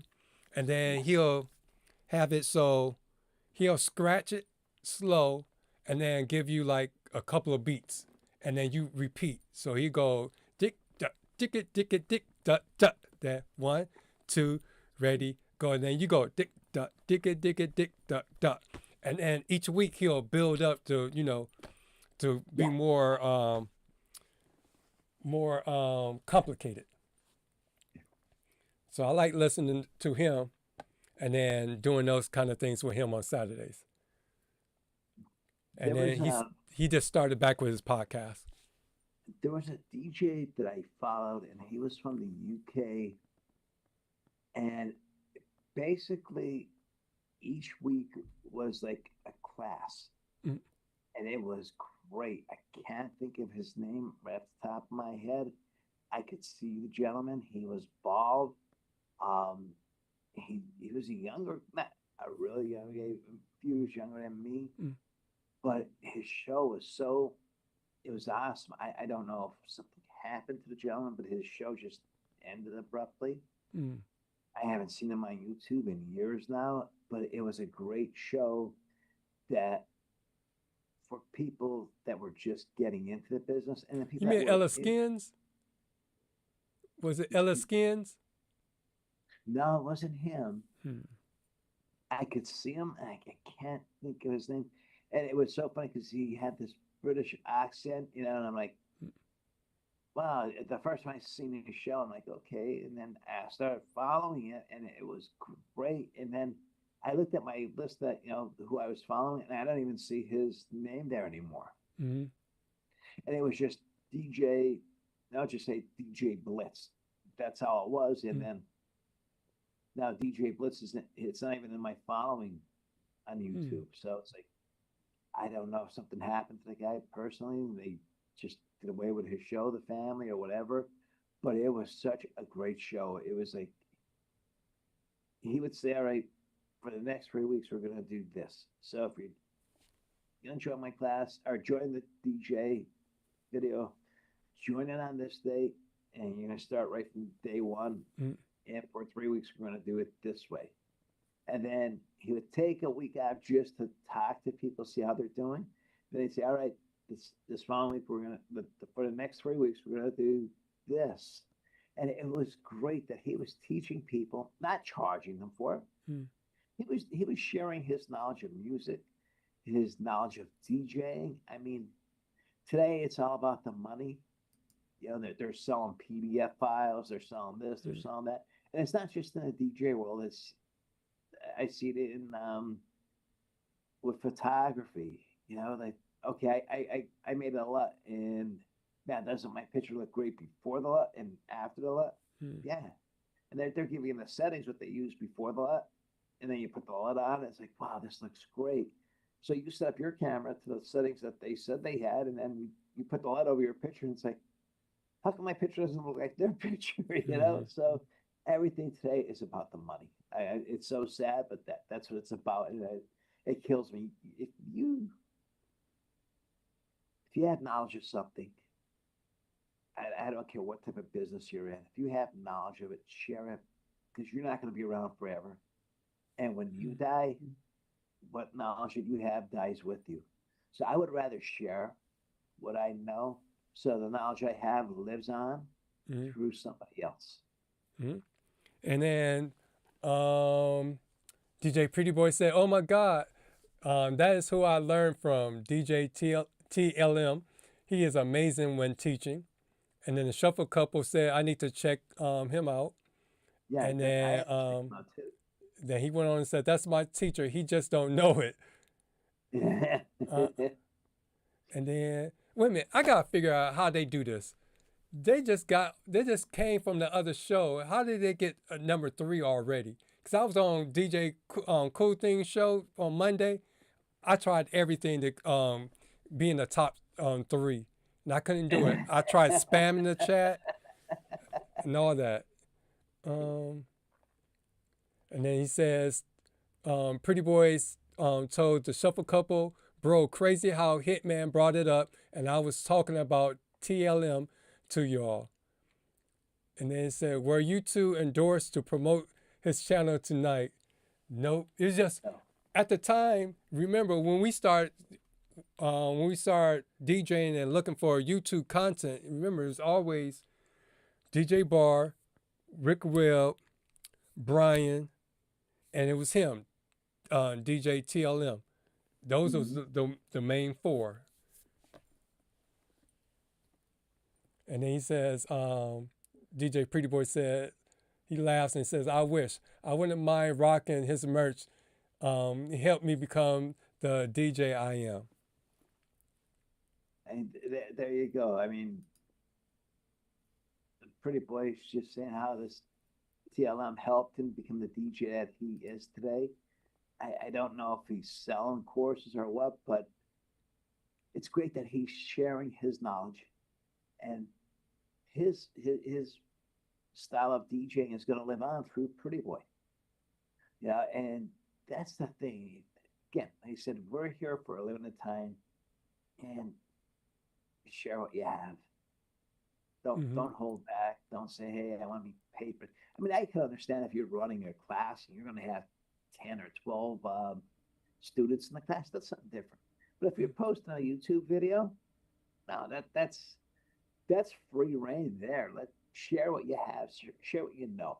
But if you're having a little school, that's something that's different, because you're paying for your services to have the school on the internet.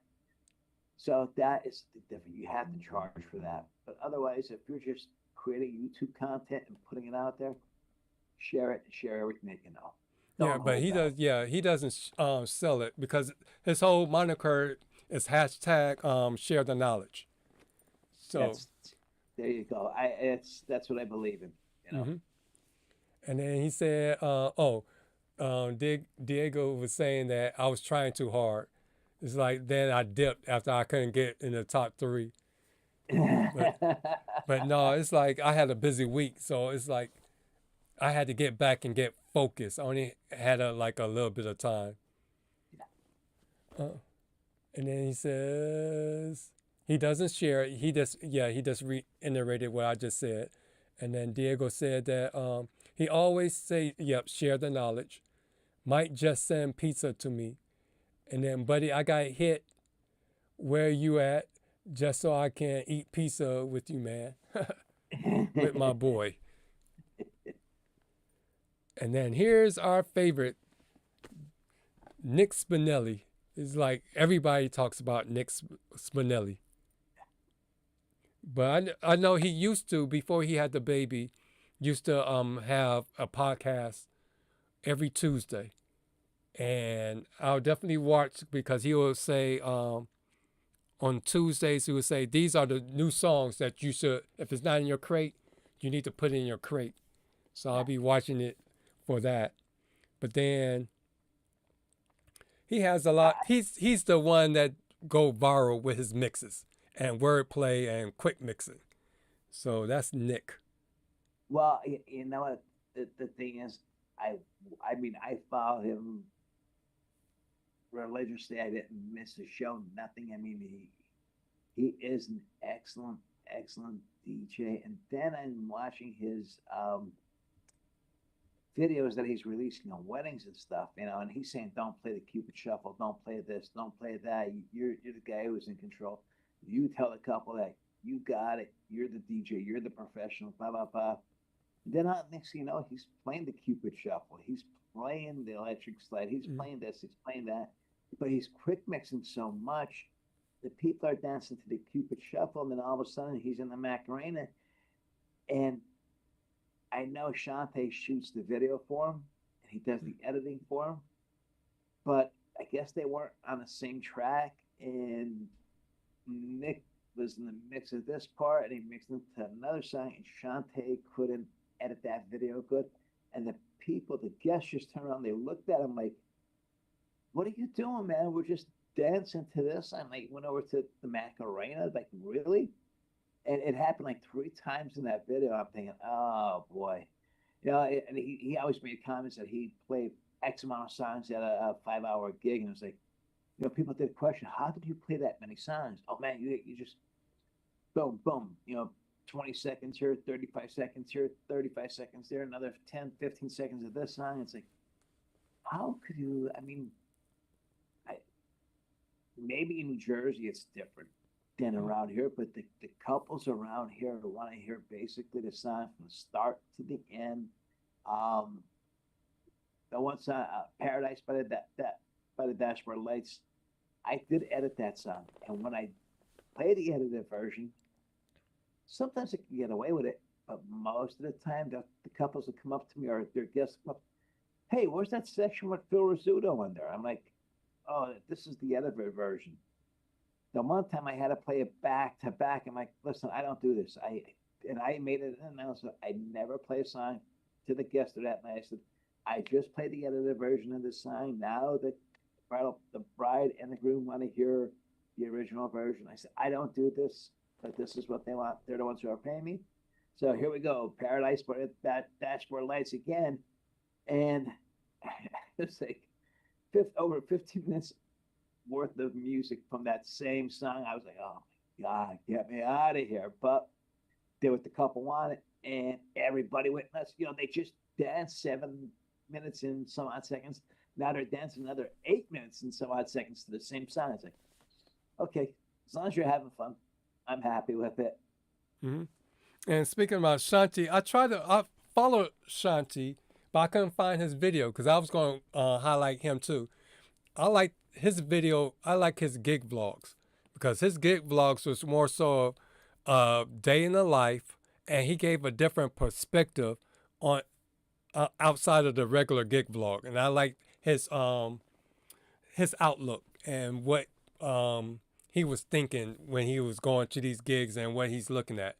So it's almost like he was taking us on his gig vlog and conversating with us. Yes, yeah, you got that. You hit the nail right on the head there.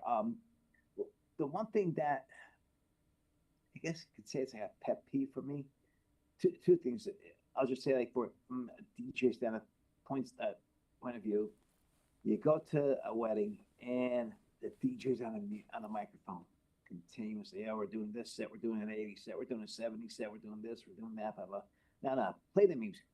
You don't have to. You're not a radio announcer that you're playing this song, you're playing that song, and then when you're watching gig logs or whatever, or watching somebody's video, the DJ that did this wedding, and they say, "All right, I want to go over my equipment today," and I know every show is different, and there may be new viewers coming into to watch the video, but you have a list of everything that you use in your profile.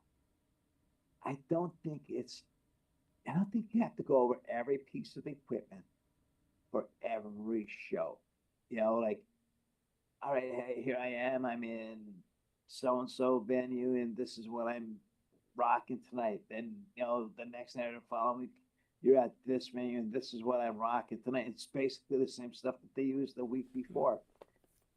I think if they do a wedding, not a wedding, if they do a video in the beginning of the year and say, "All right, this is my equipment for 2026.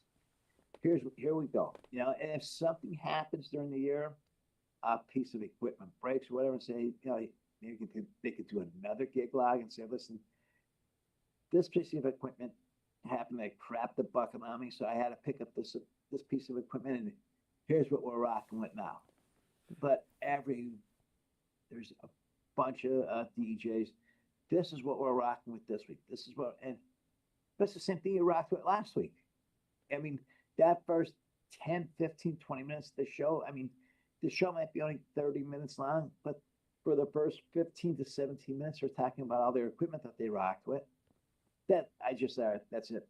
I'm clicking off the show. I know all this stuff, what they're rocking with already. Just do the gig log. Show the venue, show the people having fun. I don't need to know what you're rocking with. It's like, you go to a wedding, do you go up and ask the DJ what they're using? No, you're there for fun. That's how a gig log should be.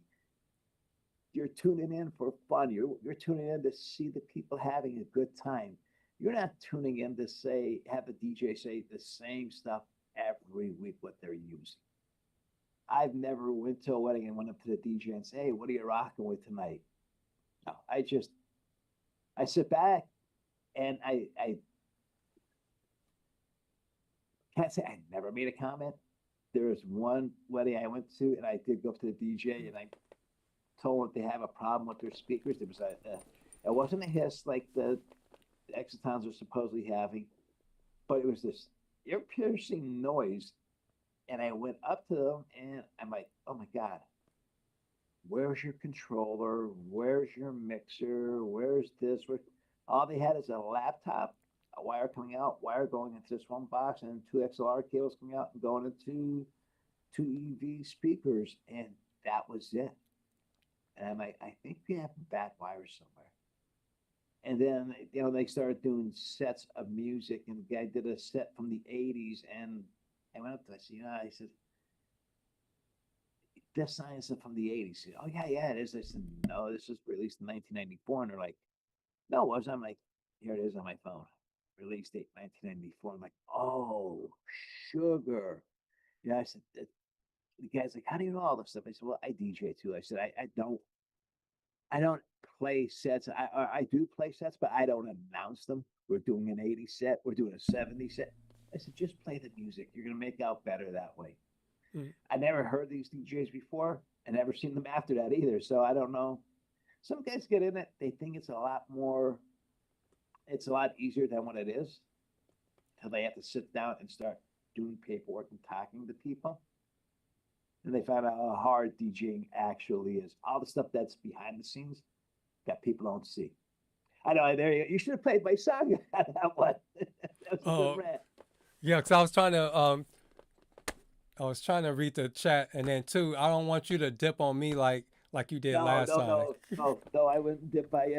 I was waiting because we haven't played that song in a while. Because I was trying to read the chat, and going back to the gig vlogs. A lot of DJs fall in. That's what I was saying earlier about when I was talking about people that did a lot of gig vlogs, like on DJ Bar and all of them. See, a lot of new DJs want to be like them, so they fall in that trap of doing their gig vlog the same exact way or the same formula. And so it's like, well, I appreciate you talking about people saying what kind of equipment they use. That's why I kind of like appreciate when I had mentioned on DJ Jay Brook, because he doesn't just tell you what equipment he's bringing. He's telling you the backstory of why he's bringing that equipment, what is going on with the venue and the setup. So therefore, you can still learn something. Whereas the other DJs is more so trying to, I guess, impress other DJs, or their focus is not on either the client or trying to make it a teachable moment for the viewer. Yeah, well, Jay does it the right way. Jay Brook. He says the equipment that he's bringing, but he explains why he's bringing it, and it's not just the same thing. It's saying the same thing every week. Here I am rocking with this controller. Here I am rocking with this mixer. Here I am rocking with this microphone. I know what you use, and if people want to know what you use, they're going to look at your profile and say, all right, yeah, he's using this, he's using this, he's using this. Now, I'll say for DJ Bar, yeah, he did a gig log every week for every event that he did, and he did list his equipment. He did say what he was rocking with, but it was different for every gig. It wasn't the same. Da da da da. Da, da, da, da, da, da, da, da. I mean, Bar has a way around him, and a way about him, or a way around him. He changed it up every week, and if he did 3 weddings that weekend, each gig log was different. It wasn't the same. And he did talk about his equipment, but in a different way, in a different form. It's just like us as DJs. Say if we do 2 weddings this weekend, we're not going to play the same playlist from wedding A to wedding B. I've seen DJs do that, and a couple of weddings I did a Friday and a Saturday wedding. Well, there was couples there from on Friday night, and then Saturday was the wedding, and those same couples were there at the Saturday wedding. And the funny thing is, the wife or girlfriend wore the same dress that she did to the Friday night wedding. I'm like, okay, well, nobody's seeing you at the Friday night wedding. That's you at the Saturday night wedding. So, hey, you're having fun. You didn't have to spend money on an extra dress then, you know? I'm trying to, because Diego said he doesn't hear you anymore. Because I'm hearing you through mine. Yeah, my microphone's on. Audio's gone. Because I'm trying to see. Let me see. I don't hear. Hey. Let me see. I don't hear anything on my headphones. Let me see what's going on. Do you hear me? My microphone's going up and down. I can see that. Yeah, mine's is going up, but it's not like coming through on YouTube. Let me see what's going on here. Hello.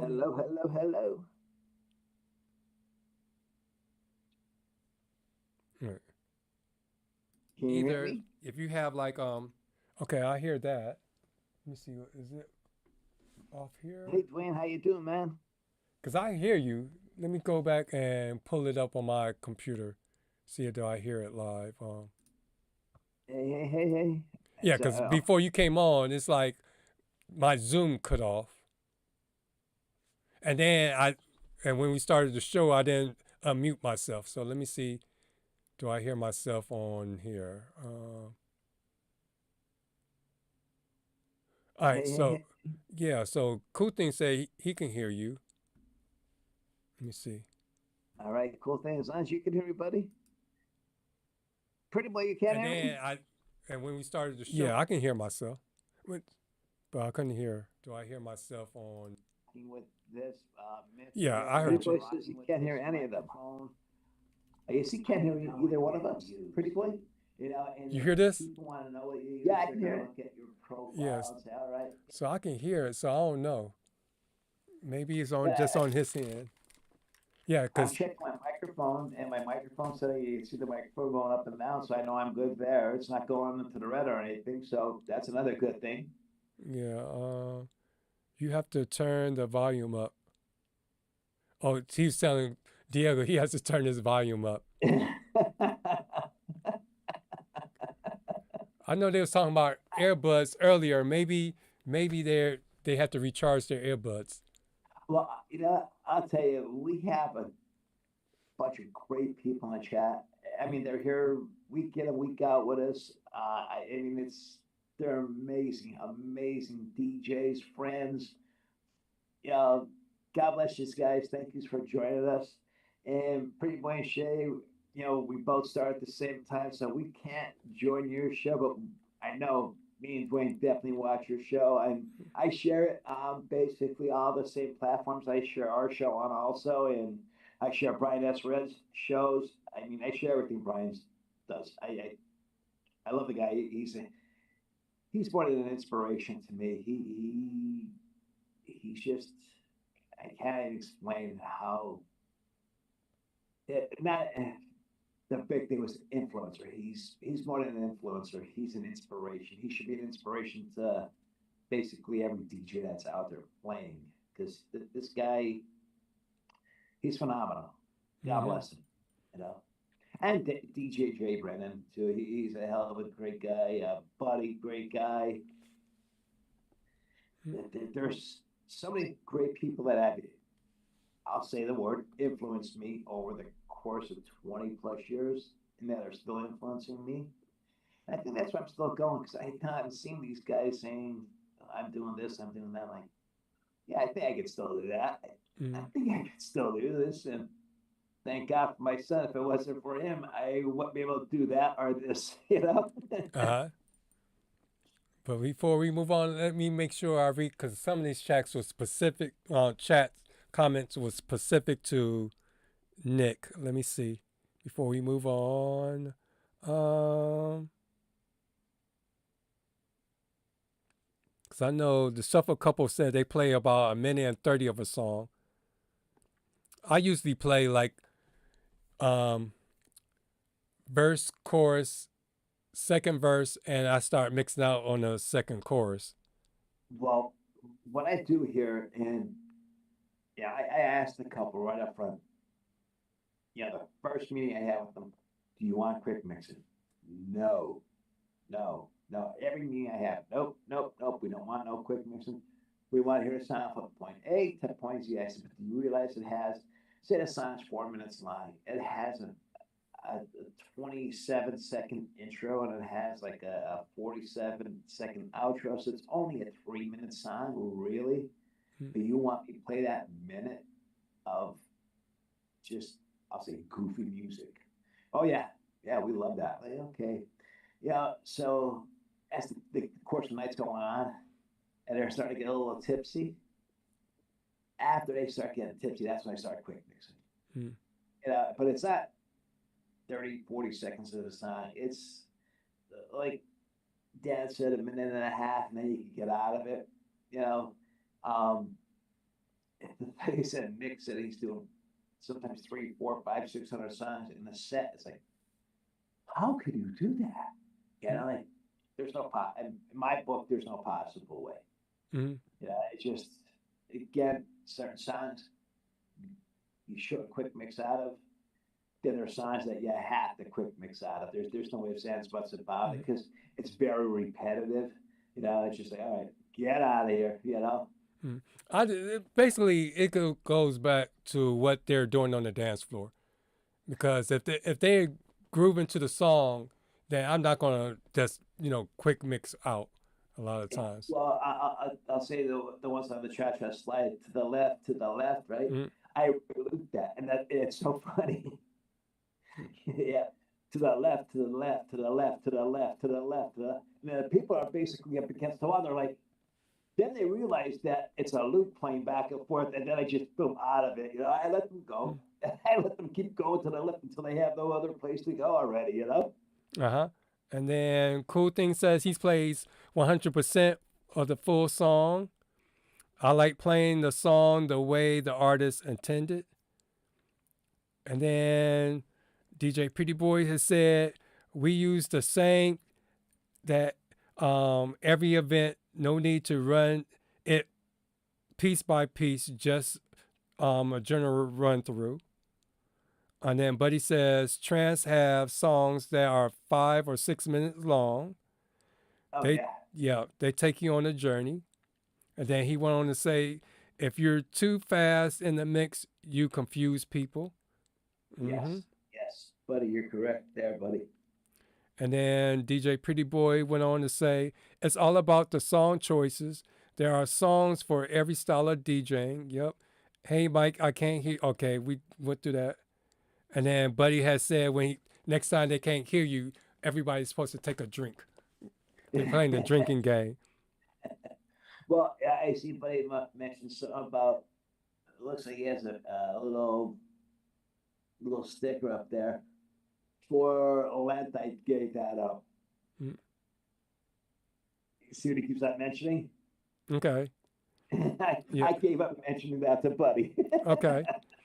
And then the shuffle couple said the same thing I just said. He looks at the dance floor and he determines when it's time to move or to stay.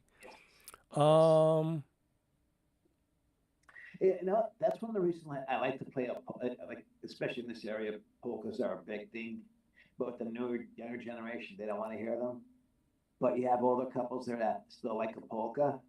And that's why I like polkas, because most of them are 2 minutes or just under 2 minutes. And it's great.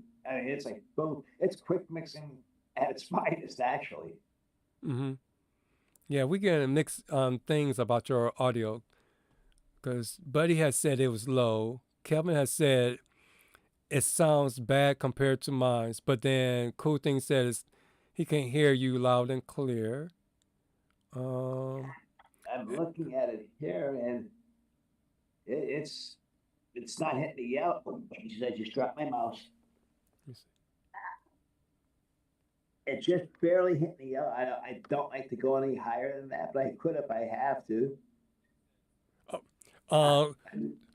Refresh your browser, because the sound stopped on my phone, but then when I clicked off the YouTube and went back, my sound came back. Yep. So you just no, not you. I'm talking about like Diego. Oh, the guy's there, yeah. Let me put it in the chat. Yeah, because I'm looking at my volume is perfect here.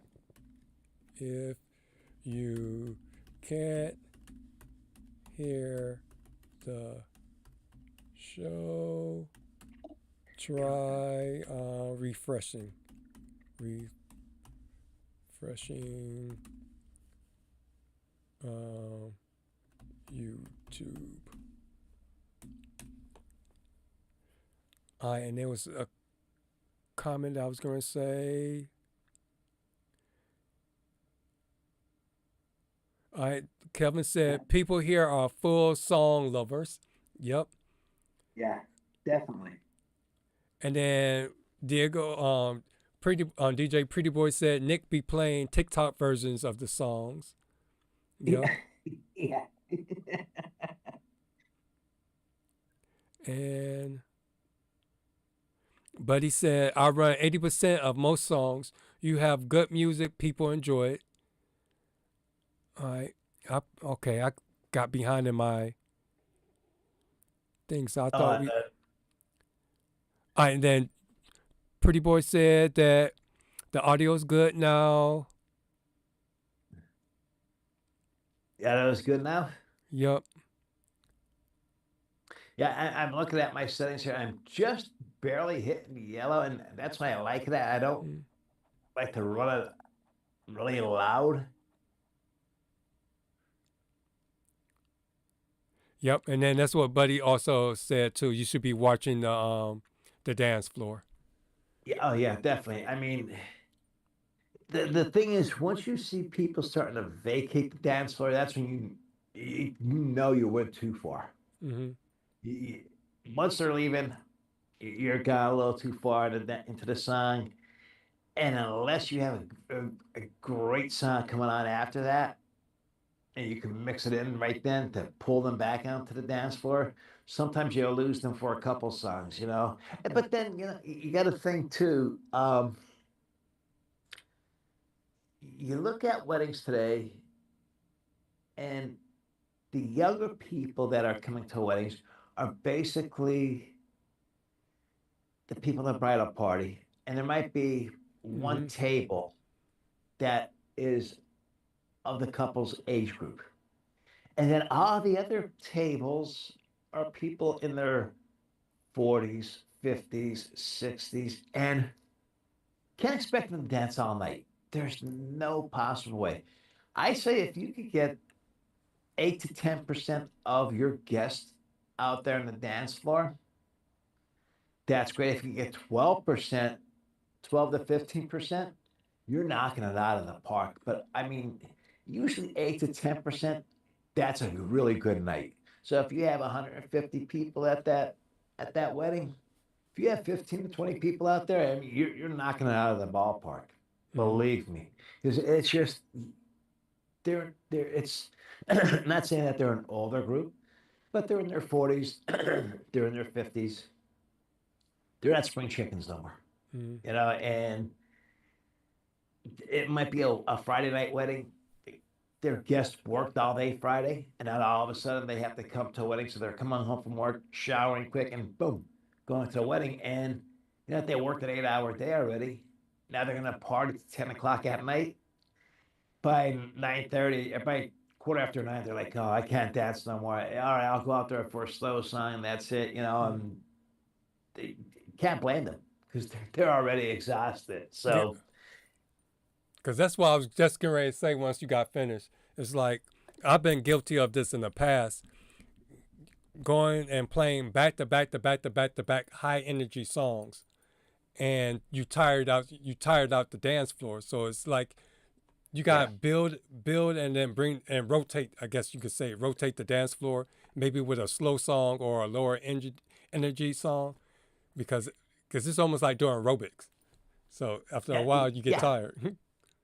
You know, Brian S. Red, he did a bunch of great gig lives. He was DJing at the Safe House, and he talked about rotating the dance floor. Like he would put on certain music to have this one crowd of people come out, and that crowd of people that were on the dance floor, maybe a couple would stay there, but the rest would go back to the bar. Then those people that were on the dance floor, then he would rotate them out with other music. couple of those people stayed on the dance floor, but the rest of them went to the bar. It just kept on rotating them. And that's the same thing with a wedding. You have to rotate them in and out. You don't expect the elderly people that are in their 60s and 70s to be sitting all night. You throw something out from the 50s, throw some disco from the mid 70s out for them. They love it. You know, they get out there, they dance 2, 3 songs. You know, if they dance 8 songs, 10 songs the whole night, they'll come up and they'll tell you at the end of the night, man, you did such a great job. Oh my God, I haven't danced like this in years. And they probably didn't. And it's only 10 songs, or maybe 8 songs that they danced to, but they probably didn't dance to those 8 or 10 songs for years, you know, because a lot of the weddings that you see, or I see on YouTube here, the guys are playing the newer music. You know, the not knocking the couples, the bride, it's my day, and I'm gonna hear what I want to hear. And I tell every bride, you're inviting your guest. Your guests are giving you a gift. Your gift back to them is the meal and the music. So don't be selfish. Think of your guest and let them hear what they want to hear too. It may not be your cup of tea that you want to hear for your wedding, but it's your gift back to them. You know, so 9 times out of 10, they do take my advice, but then there's that 1% that they don't take it. And hey, there we go. We've got our little mascot here. I have my microphone right below. Because I'm going to say, with AI being so popular now, that cat almost looked like it wasn't real. It reminded me of like a Muppet. That's my Clementine. I don't have my queued up slide in the back. Yeah. But it's just, you know, you have to watch the dance floor. There's no ifs, ands, buts about it. Once you see them escaping the dance floor, you lost them already. Get them back in. All right, and then let me go through these chats before I head on. Used to be watching the dance floor. That would determine what you will play. That was from Buddy. DJ Pretty Boy said, like Hitman said, I think it was just a refresh on the YouTube on phones. Buddy went on to say, I like to hit them hard with newer and older hits. I love taking them on a musical trip. It's fun to see people having fun. Kevin says, yes. Any mini RF4 version 2 people here. Yeah, I don't have that yet.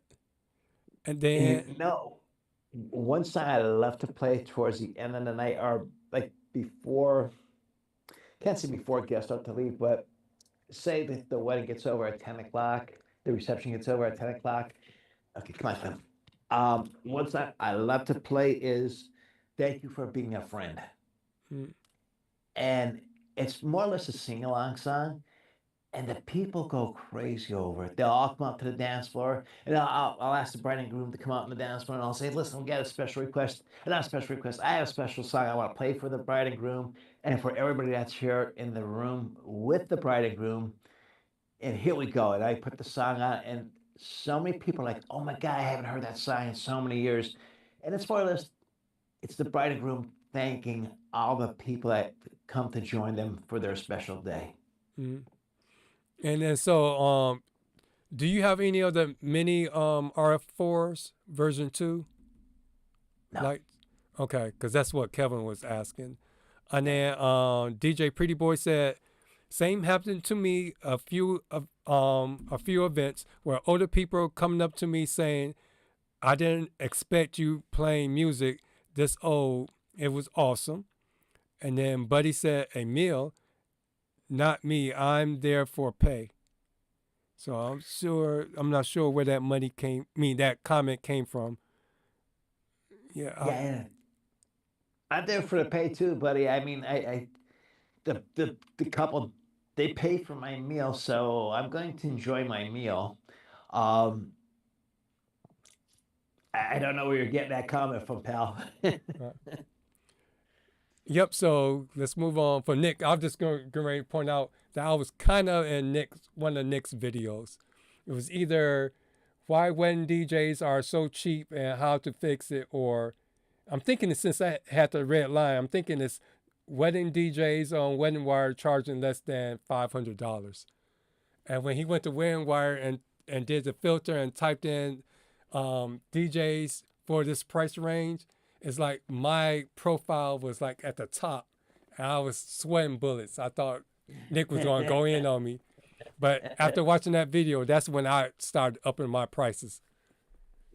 I watched his video today, and the one guy that works for SCE, hi Kev, Kevin, he's a great DJ, and one of the things that he goes, I hope he doesn't mention anything about my nose, and he didn't, you know, because Kevin does have typical Italian nose, and I looked at Nick and I made a comment on Nick. I said, Nick, you. And I addressed it right to him at Nick Spinelli. I said, you have a Polish nose, man. You don't have no Italian nose. And another okay. What's nice about Nick, he responded to that. I mean, there were so many people in this chat. He responded to it. It's like, cool. You know, I've talked to him a lot in the past too. And same thing with Bar. I talked to him a lot in the past. But what's killing me now is these people are creating Patreon pages. And they'll respond to you, but if somebody from their Patreon page is on their live show, they'll respond to them quicker than they'll respond to you. Everybody's there for a reason. They're there to watch you. Treat everybody that's in your guest list or in the comment list, treat them all the same. Don't treat your Patreon people better than the people that are just there. You know, not everybody has the money to be a Patreon. You know, just treat everybody the same. All right. And the other person I like to watch quite often is Jason J9, because I like Jason. Yep, I like his outlook on the business side of DJing and doing weddings. And he wasn't a DJ. I forget what he just had a video. I don't know if he went to school for engineering or something like that. And for some reason, he got into DJ, and then look where he's at today. And then he has a voice. When he talks in his videos, his voice is pleasant to listen to. Yeah. If you notice with him, Joe Bun, I'm not sure if Barr does it, but most of those guys wear sneakers when they're DJing. Yep. You know? I was always taught dress shoes. You know what? Since I had neuropathy, when I have a bad day, guess what I wear? I shine up my Crocs. And then this is a new person I started watching. I watch more of his shorts. John Devine. Yes. Yeah. Yep. Because he has real good shorts, and I kind of like been trying to study him to try to get ideas for my Instagram campaign that I had to like stop. Eventually, I'm gonna get back to it. Yep. You know, talking about this, I looked at my YouTube channel today, and this year so far, I have over 5,000 liked videos that I have liked myself. So I mean, I follow a lot of people from DJing to podcasters to vloggers, and you know, it's just it all interests me. With vlogging, I'm trying to learn the different aspects of different types of cameras. So when we go to do weddings, I can use my cameras and bring that in and possibly sell the bride and groom a video of their wedding. I just seen one podcast. This couple were talking, and they got their video back from their wedding, and they said that the guy was there the whole day, and their video was a little over 7 minutes. That happened to me. I did a couple's wedding, and the videographer was there from sunrise till the end of the night. Me and him were the last two leaving. They got their video back with 6 minutes and some odd seconds long. I'm like, What happened to the rest of your video? Well, that's it. And the vlog was about, it was actually a videographer who does weddings, and he shot like 4 hours and some odd minutes of video. And when he edited it down, it was like 7 minutes and some odd seconds. I would be embarrassed to give the couple something like that. Honestly, that's my thinking. Yep. And then I saw DJ Pretty Boy say he has to get a Insta360 X5. Yeah, that's don't get that. Yeah, No, get the Osmo. I like the I know. I like the Insta360 X5. Basically any camera to me, if you want to make sure you don't miss a moment on the floor, 360 for me is easier because it gets everything around 360. And then also whatever camera you get, make sure you get one that can handle low light, that kind of stuff. Yes. Now, again, going back when I first started DJing, I took pictures. I very rarely took any videos. And yes, it was there. I posted them on my Facebook page. Yes, I had the couple sign the contract that it was okay for me to use the pictures from their wedding for promotional purposes only. But there was another reason too. If somebody called me and said, "Hey, I heard you at so-and-so's wedding. I'd like to have you DJ my daughter's sweet 16, or I'd like to have a DJ my wife's birthday party." And I say, "Well, how did you hear me?" And they say, "Oh, I'm singing at so-and-so's wedding." "Oh, okay. Or we're singing at so-and-so's birthday party or whatever." And so then I asked them, "Well, what were you wearing that night?" And they'll describe what they were wearing. Because you have so many people come up to you requesting songs and stuff, and then you get some of those ones that are a pain in the butt. And then, I go back to my pictures, and no, I'm not DJing for this person because they drove me crazy all night long. No, we're leaving in 10 minutes. Can you get our song on for us? Well, I played 8 requests of your song, eight of your requests already. I have other requests. And no, but we're leaving. My wife really wants to hear it. So I know right there, this guy or this person is nobody to deal with. I'm sorry I booked that day. Even though I wasn't booked, yes, I could have used the money, but do I want to put up with the aggravation? No. So that's why I started taking pictures and then videos at different weddings and different events. It was for promotional, but it was also from my knowledge of who was at that wedding that day or event that day. Yeah, I was going to pull up because I have something for that. Let me see. I think it's this one. I'll try to turn my volume up so you all can hear. I hear you perfect. Huh? I hear you perfect. I'm going to play because I don't know if it's going to come through on this. It's, let me see. I'll put my mic close to the speaker. Ladies and gentlemen! Now, to be sure everybody has a super swinging time, here's a few requests, do's, and don'ts. Here we go. Do, feel free to ask for a song you might enjoy hearing. Don't, just tell your DJ to play something good. Do, feel free to show your appreciation with a tip. Don't, throw down a 5 and expect the DJ to be your personal iPod. Do, relax and be patient and your request will be played soon. Don't assume your song is gonna get played next. This has been a public service announcement. Thank you. From the hitman D-Dub. So that's I love that. So yeah, that's my little drop. That is excellent. I mean, it just, you're setting precedence right from the beginning. Yep. Whenever you put that on, that's just setting precedence right there and then. It kills me when people, they want to hear a song now.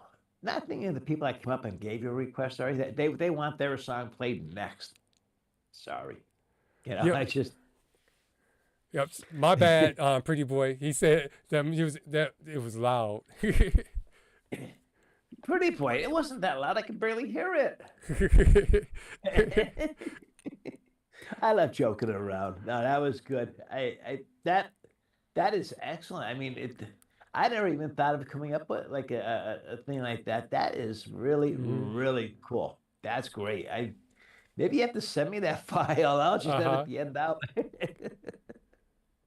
There was, I don't know if you caught Aaron's show the other day. He does a show every Wednesday. Um, the bride asked him to do this special thing, and it was a song, and it was actually the artist was talking. It was a song like from the artist to her father, but instead of having the artist saying what she was saying, the bride was going to say what she wanted to say to her father. And Aaron said, "Yeah, no problem. We got that covered." And he was like, "Oh God, I got into something that I didn't know if I could do." And then here he did do it for him.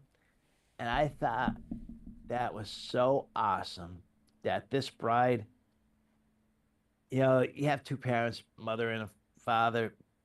It's I feel bad for the moms at weddings. It's like they're shortchanged. Moms are the ones out at home changing the diapers. Dads are out working. Dads are doing a second job or whatever. And mom is working too.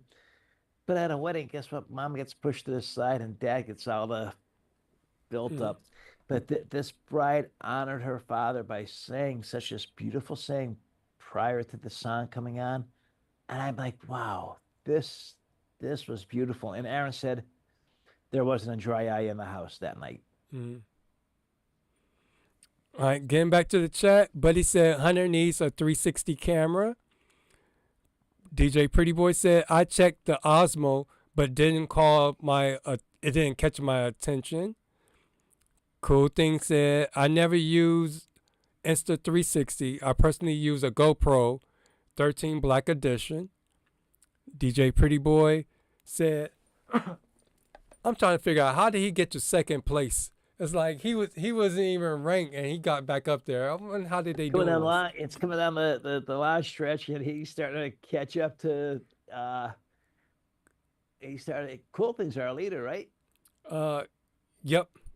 Yeah, he started to catch up to Cool Thing.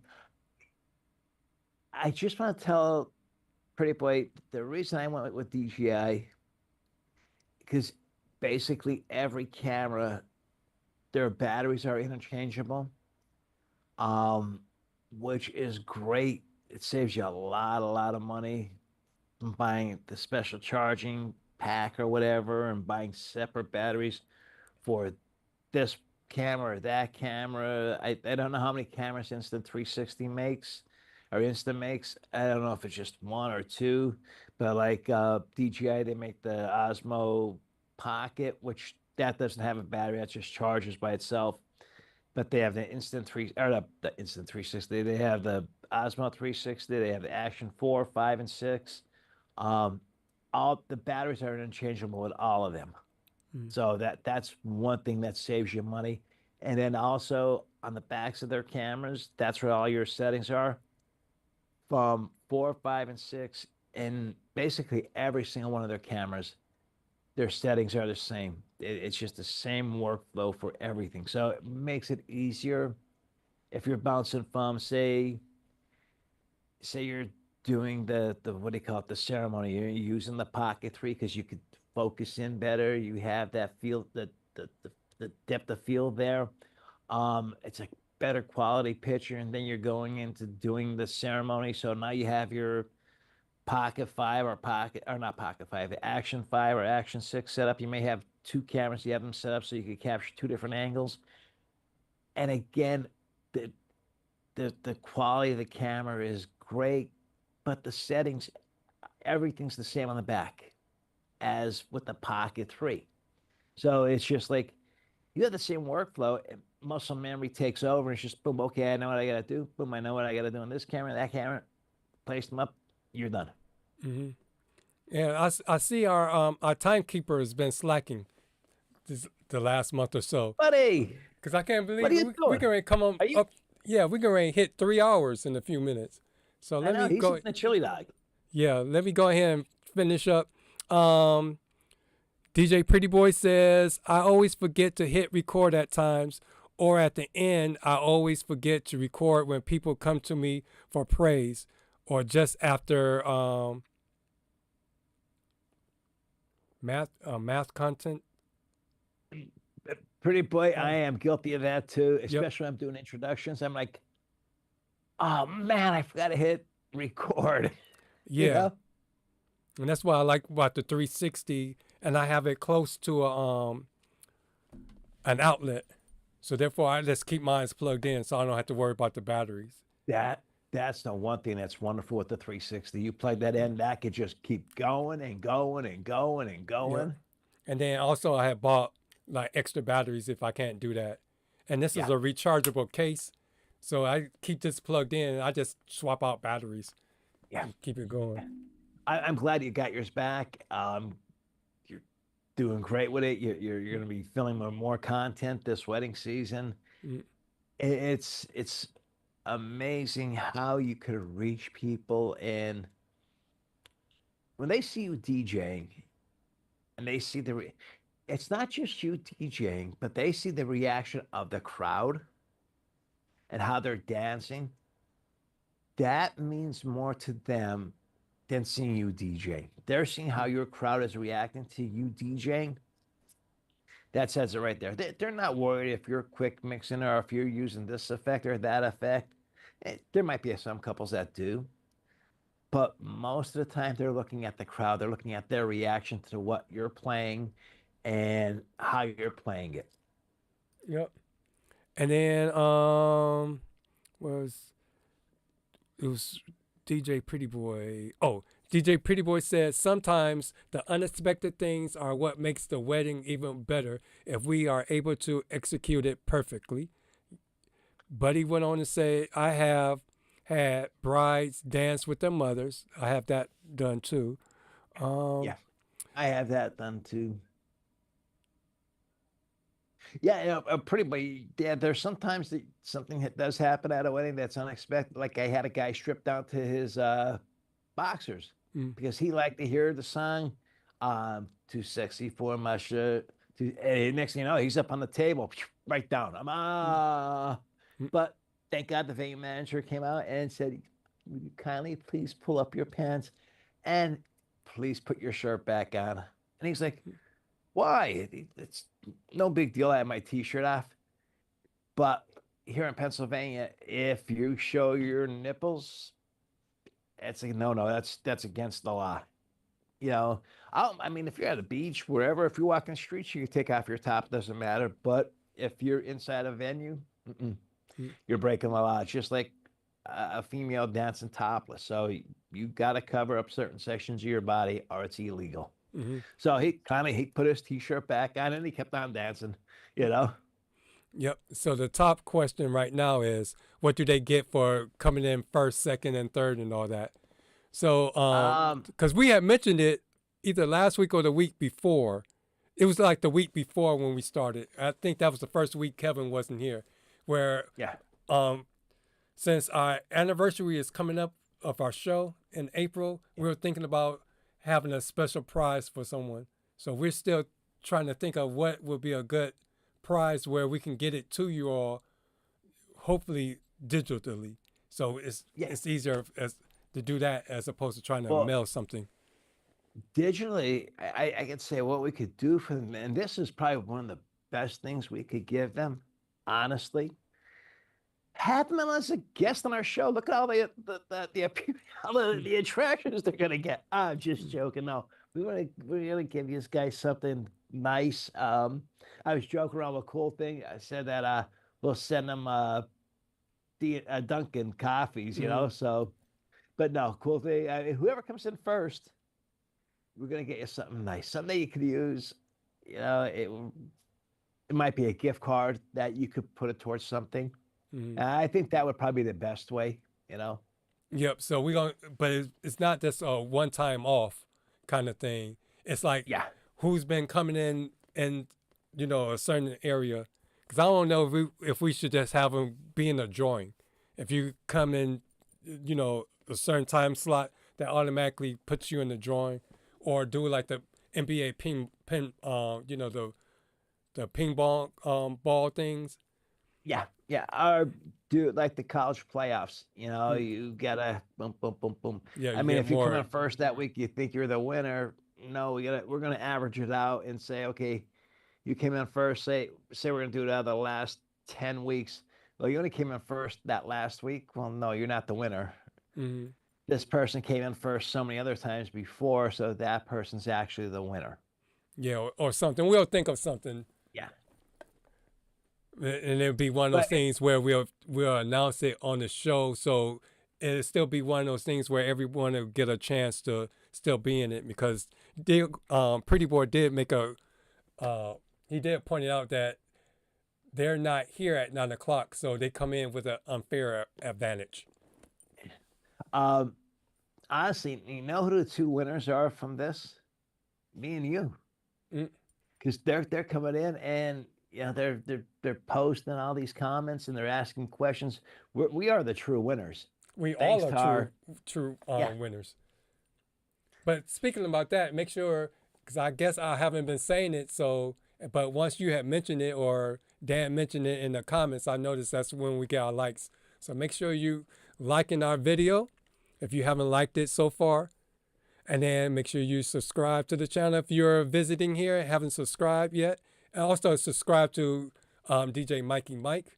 That's why Mikey Mike, you gotta answer that collab link. Collab, yeah. So our names will be right there. Yeah, I'll get to that this week, definitely. Definitely. Because they boosted up Buddy's subscriber and view count for his show. What's he at now? 230? I don't remember. 235? Let me check. I should have looked, because when we showed his video, his channel earlier, it was up there. So let's go on before it's pasties for all, stickers. Yeah, that's what Kevin said. Buddy, we can get yelled at together. Oh, time. So that's what Diego said. So yeah, we're gonna end it, and we're gonna zip through these because these are the same people that we all look at. Let me see what else. Did I miss anything down here? Gift card for you all services. All right. First three. That's what Diego said.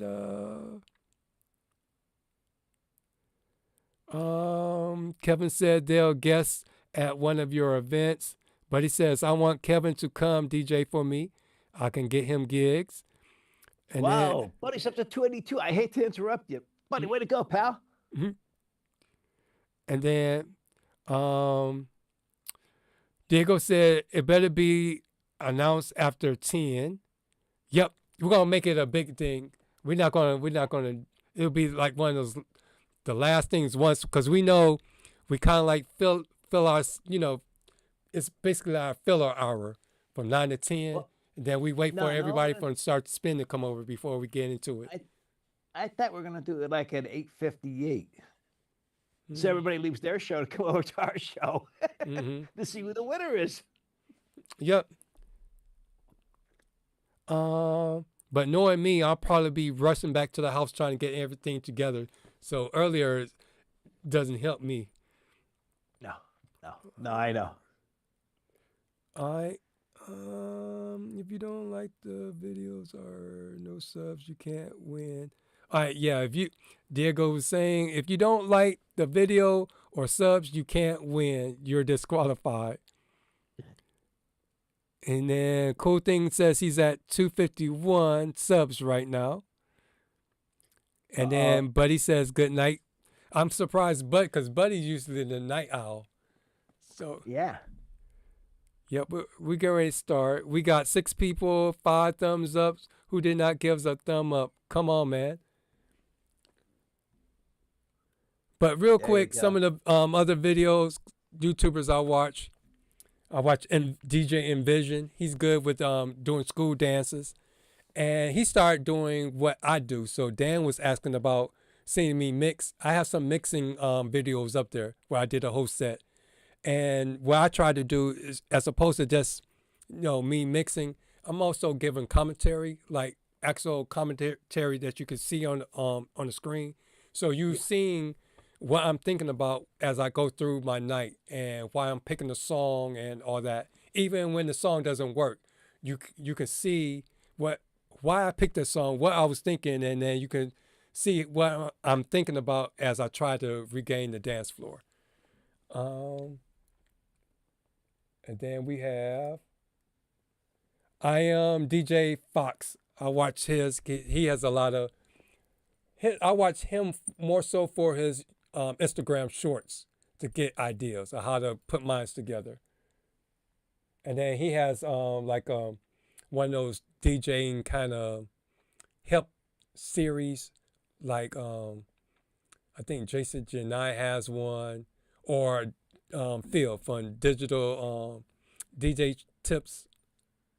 I failed to mention the one guy I follow too, DJ Reese. Yep. He's an amazing DJ. Yep. I watch more of his Instagram reels, so to give me ideas. Yeah. And then of course we have Brian S. Red that everybody follows. Yeah, that man is.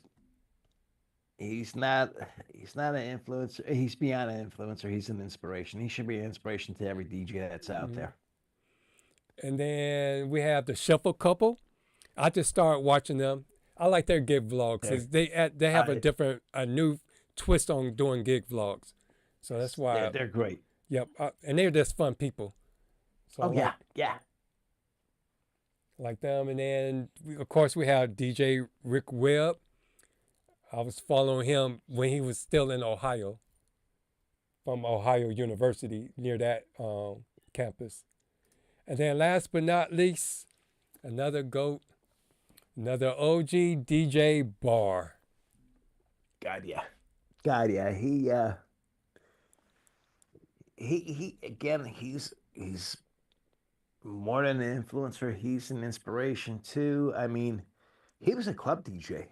Mm-hmm. That went over doing weddings, and he really, you look at what he does, the one thing that's great for him is he's bilingual. Mm-hmm. So unfortunately I speak English, that's it. And sometimes I can't even speak English that good. So he's bilingual, so he has an advantage that we don't have. Mm-hmm.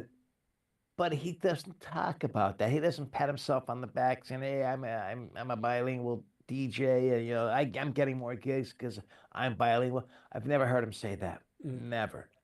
Never. He's just, and what you see on YouTube and what you see in person, totally different.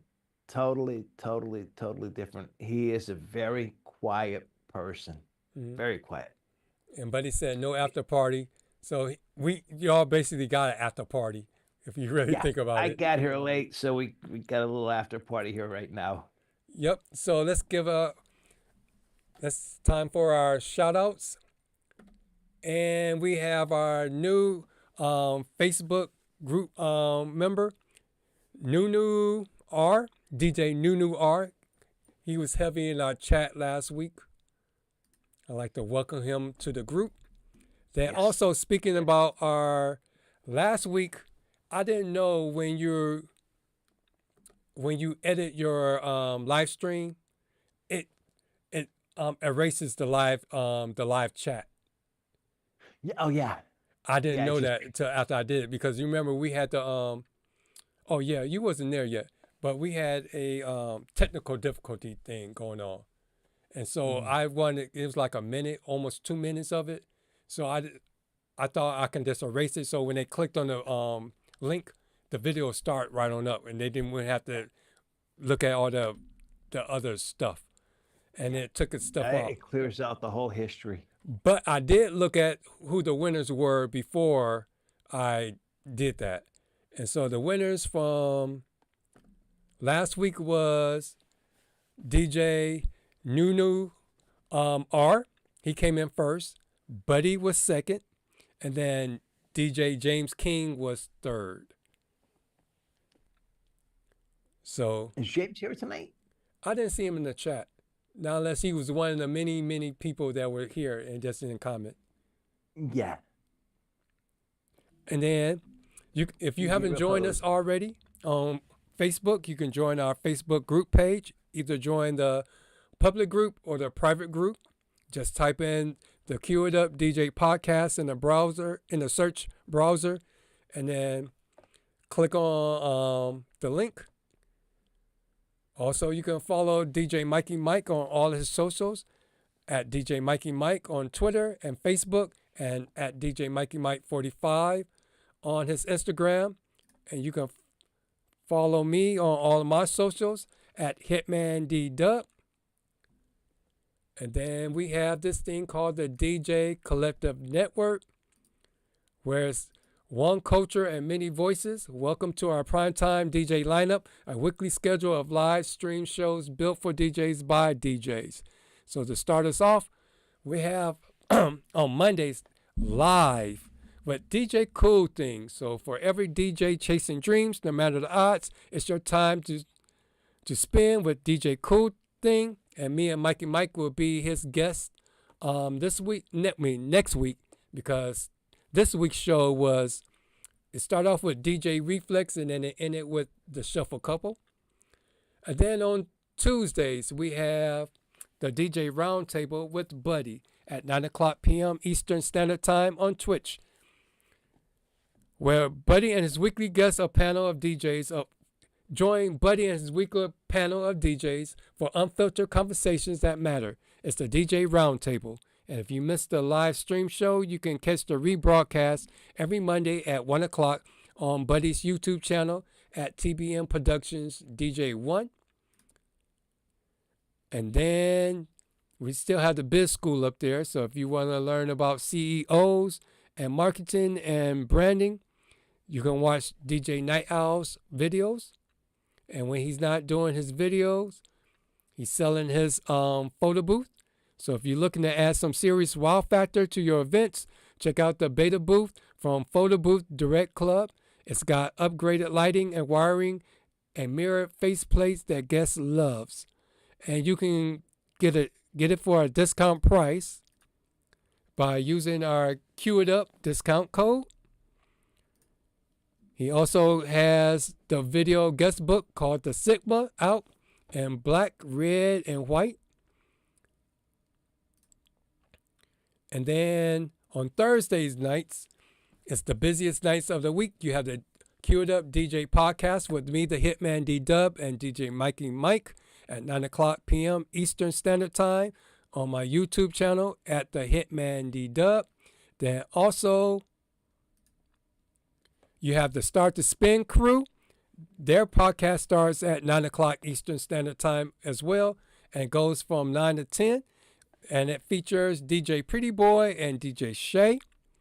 And then I meant to update the list and include James King's show. So on Wednesdays at 8 o'clock p.m. Eastern Standard Time, you can join James King for the King's Court. Is that what it's called? Yep, King's Court. Yep, and Make YouTube Great Again.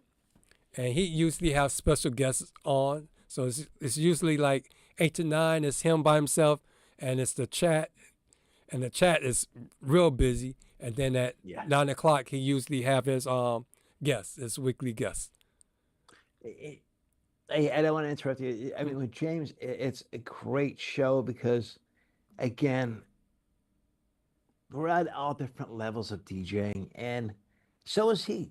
But he's talking to these guys that are coming in new that don't have a lot of money, or it might be a seasoned DJ that may fell on hard times, and there's these Exciton speakers that they look great, they sound great. How long they will last, nobody knows. But if it gets them through 2, 3, 4, 5 gigs, it may get them through 2, 3 years of gigs. Who knows? But he's reaching out to this group of people, and he's doing a good thing for that. So hats off to James. I know he's taking a lot of heat from some of these big-time DJs and big-time multi-op owners that, these things suck. But he proved it on the expo that was out in Pittsburgh. A lot of these big-time multi-op owners, they're in the room dancing to these Exciton speakers. And now I heard a couple of guys say, well, they were okay, but the lows weren't really that low, or the highs were too high. Well, guess what? Play back the video, and there you are dancing. So, just give the guy credit where credit's due. He's doing a good thing. He's not telling you to go out and buy them. He's not forcing you to buy them. It's your choice to buy them or not. And I think he's doing a great job. James, my hat goes off to you, buddy. Yeah, but he's not. We keep bringing up Exciton with him. He just not. He doesn't talk about Exciton all the time, because all his other videos, he give you other options to look at. So he has compared other budget-friendly speakers. Yes. So but it seems like when you click on a show, people more or less force him into that topic of the Exciton speakers. And I feel bad for him. I think maybe one show he could say, all right, listen, this show, to start off, we're not talking about Exciton. We're here to talk about this tonight, and that's it. If anybody wants to bring up the song at the top of Exciton, that'll be for another broadcast date, Yep, but you can't blame him if that's the hottest topic. Then yeah, you just have to roll with it. Yes, that's true. All right, let me see. Go back and boom, boom. I just go backwards, and then we have Kevin.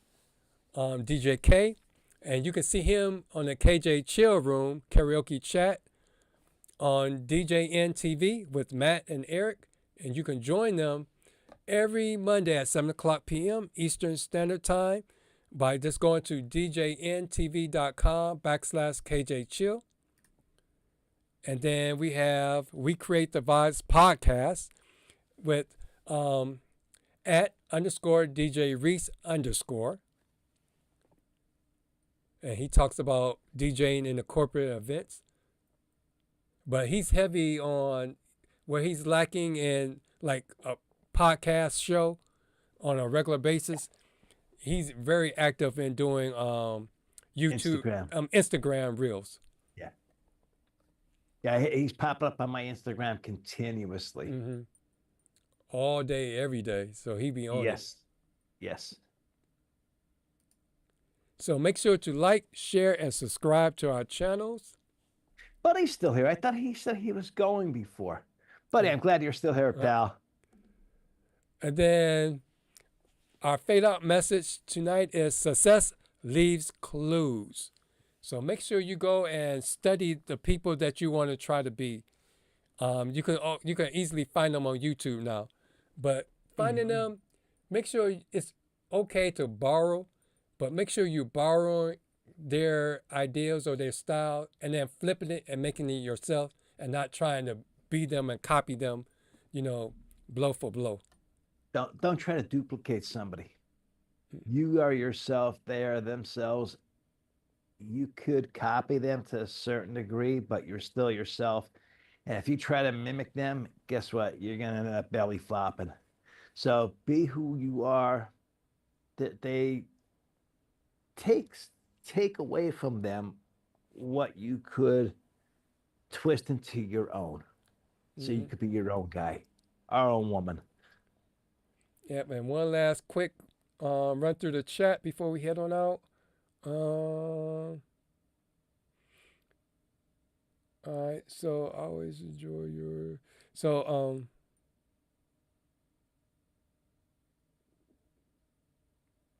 let me go back.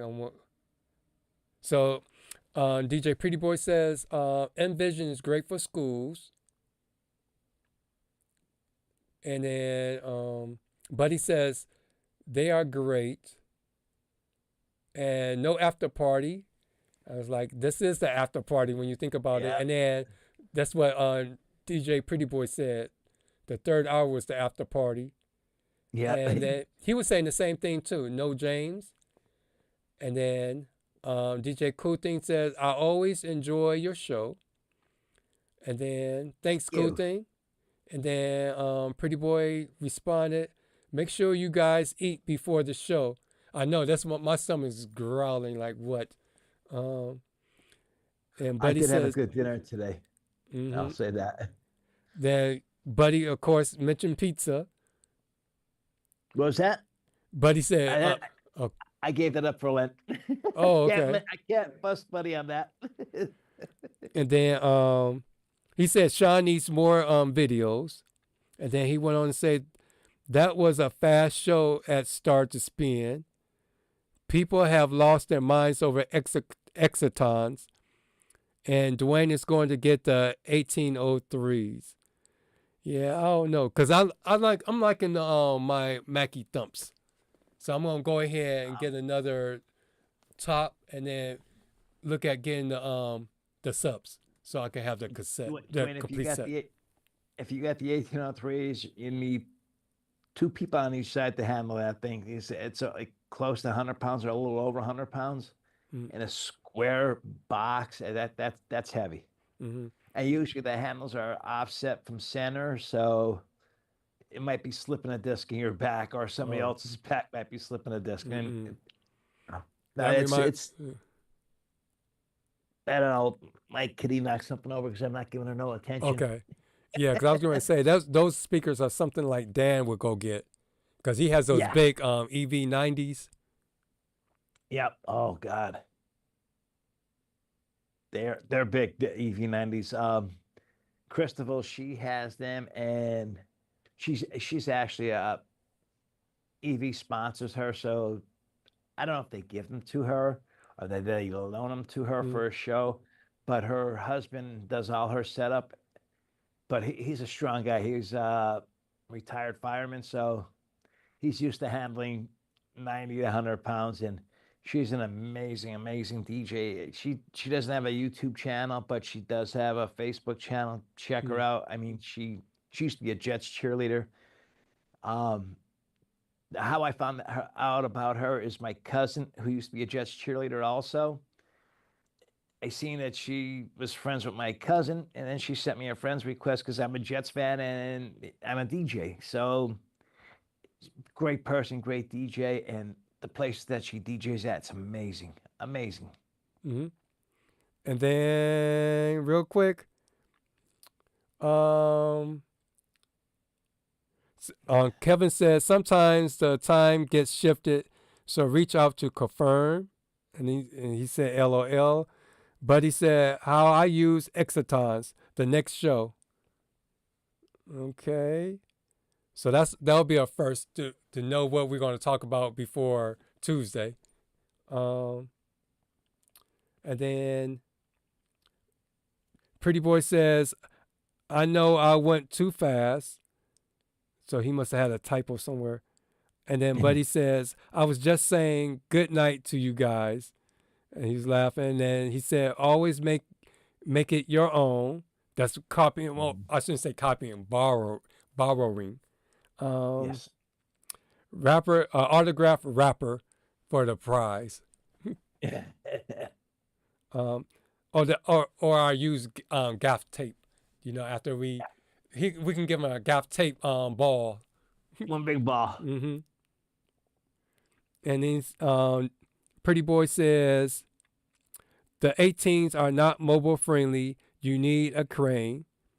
But he said, yes, it is by the king. And then he says Dan has a ramp for his big speaker to get out of his truck and put in. And then Kevin says, what's all this Lent talk? Oh, yeah, because we're, what do you call that? I should know because it's mentioned it in church. Passover, is that? Or is it Lent? Or Passover is after? I know it's something leading up to Easter, because Easter is not too far. Yeah. Passover is coming up also. So there's my little AI generated kitty cat. Cause I swear it looked like it's one of those animatronics. She's Clementine. She is my little girlfriend. She sleeps with me every night. She just sits there and stares at me. It's like, sometimes I feel like, is she possessed just staring at me, you know?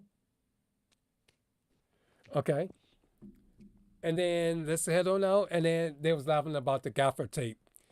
And then Buddy said, I guess he can donate the different colors, his browns, his whites, and all that. I have a bunch of different colors too, bud. And it works out great, those different colors, because some places you go, you have a tannish color floor. Sometimes you have a gray floor, and you lay black down. It's like, so I have brown, I have gray, I have black. I think I even have white, because what I like to do is I like to tape it up against the wall, or on the wall, so the plug doesn't come out. There's a lot of these places, their electrical isn't that good. The plugs happen to slip out, so I make sure mine's secure in there. All right, so the track is picking up. Let me try to get the chat real quick. When is Ash Wednesday? Ash Wednesday's passed. Yep, he said that was 3 weeks ago. I'm no meat at all the time. That was from Kevin, and the last two comments was from Diego and Buddy. And then he says, I'm straight. Oh, then Buddy answered Kevin saying roadkill is meat.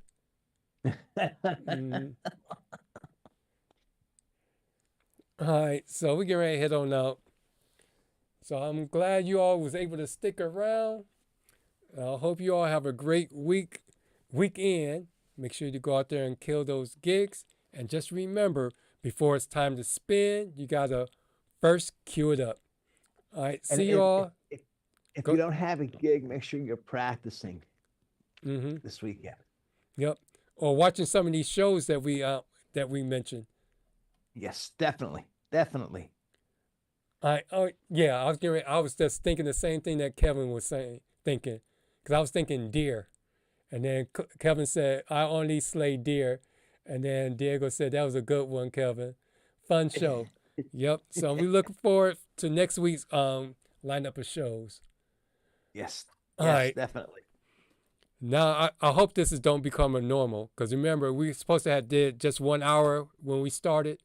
And then we eventually gone to 2.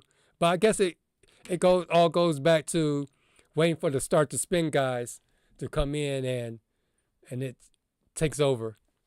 Yeah. And then I was here 40 minutes late. It just uncontrollable. I'm so sorry about that, but try to get here for before 9 o'clock, and tonight was just impossible. Totally impossible. I was like, because you had me thinking. I was like, did I say something to piss him off? Because it was like there was no response. I was like, okay, I'm gonna just go ahead and start. I couldn't even respond. I was just so into what I had to get done. I was like, oh man. So finally I did send you a text, and I sent you an inbox, and I was like, just like I said, our personal lives, me and Dwayne are going through a lot, and we're not looking for pity or anything from anybody, but we just want to, especially with me being here late, but we thank everybody for coming to our chat, coming to watch us. Thank you guys from the bottom of my heart. And thank Dwayne for doing what he does for our show here. Yeah, because I was flaming. I just felt myself flaming. As I was like going through this, I'm just going through one thing, saying something, going through another thing, and there was like no interaction. It's like I'm used to having a conversation.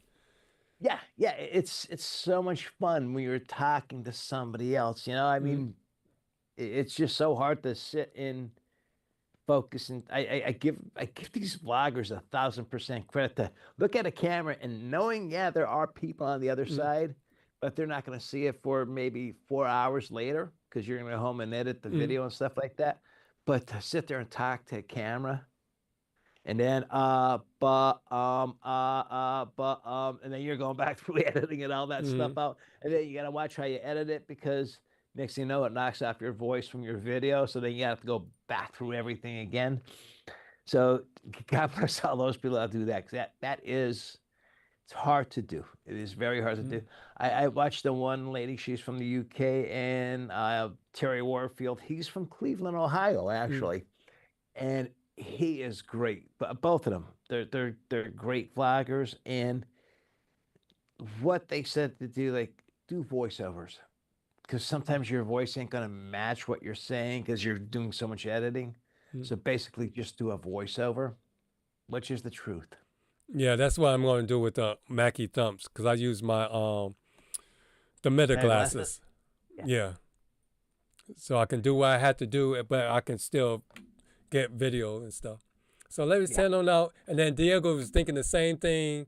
That I had a quick vision of. I was like, maybe we should start at 10 o'clock, start the spin, and then start our show up. So, Well, no, let them start 2 hours earlier.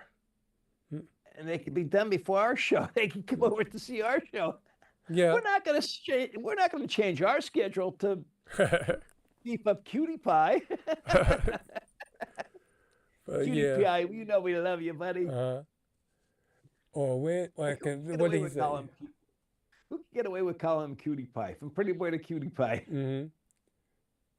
And then, Diego said it sucks doing the show by yourself. Two is always better. And then Buddy says, been there, done that. And then Pretty Boy went on to say, when do you do a video and mic is off, you got to do the voiceovers. Yep. Yeah. Yeah. So he says, hey, we were the first. I tried. Yeah, but we're the eldest, so we have seniority. Yeah, because our nap times, it hits around this time. Yeah, exactly. Well, not for me. I'm usually up to 3, 4 o'clock in the morning with my mom, so. Yep, so let's It go. is what it is. Yeah, it is what it is. So let's head on out for real before it'll be going on 4 hours. Yeah, okay. It's 12:30 already. Okay. Thanks for hanging out with us, and I'll see you all next week. All right, take care. Peace.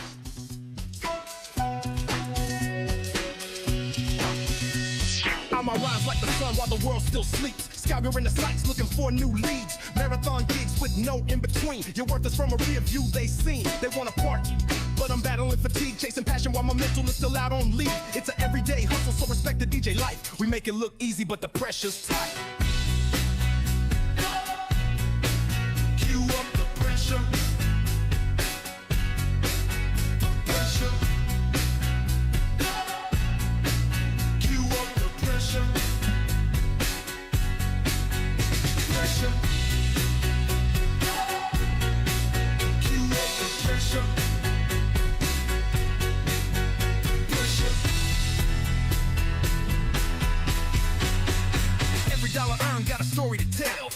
In the booth where the DJs dwell. Clubbing is a struggle like it's all I've got. Set it up, break it down, travel to the next spot. Ambitions, the engine stay sharp like a tool. Revving through my gigs, power drinks is fuel. It's an everyday hustle, we respect the DJ life. We make it look easy, but the pressure's tight. Pressure. Cue up the pressure.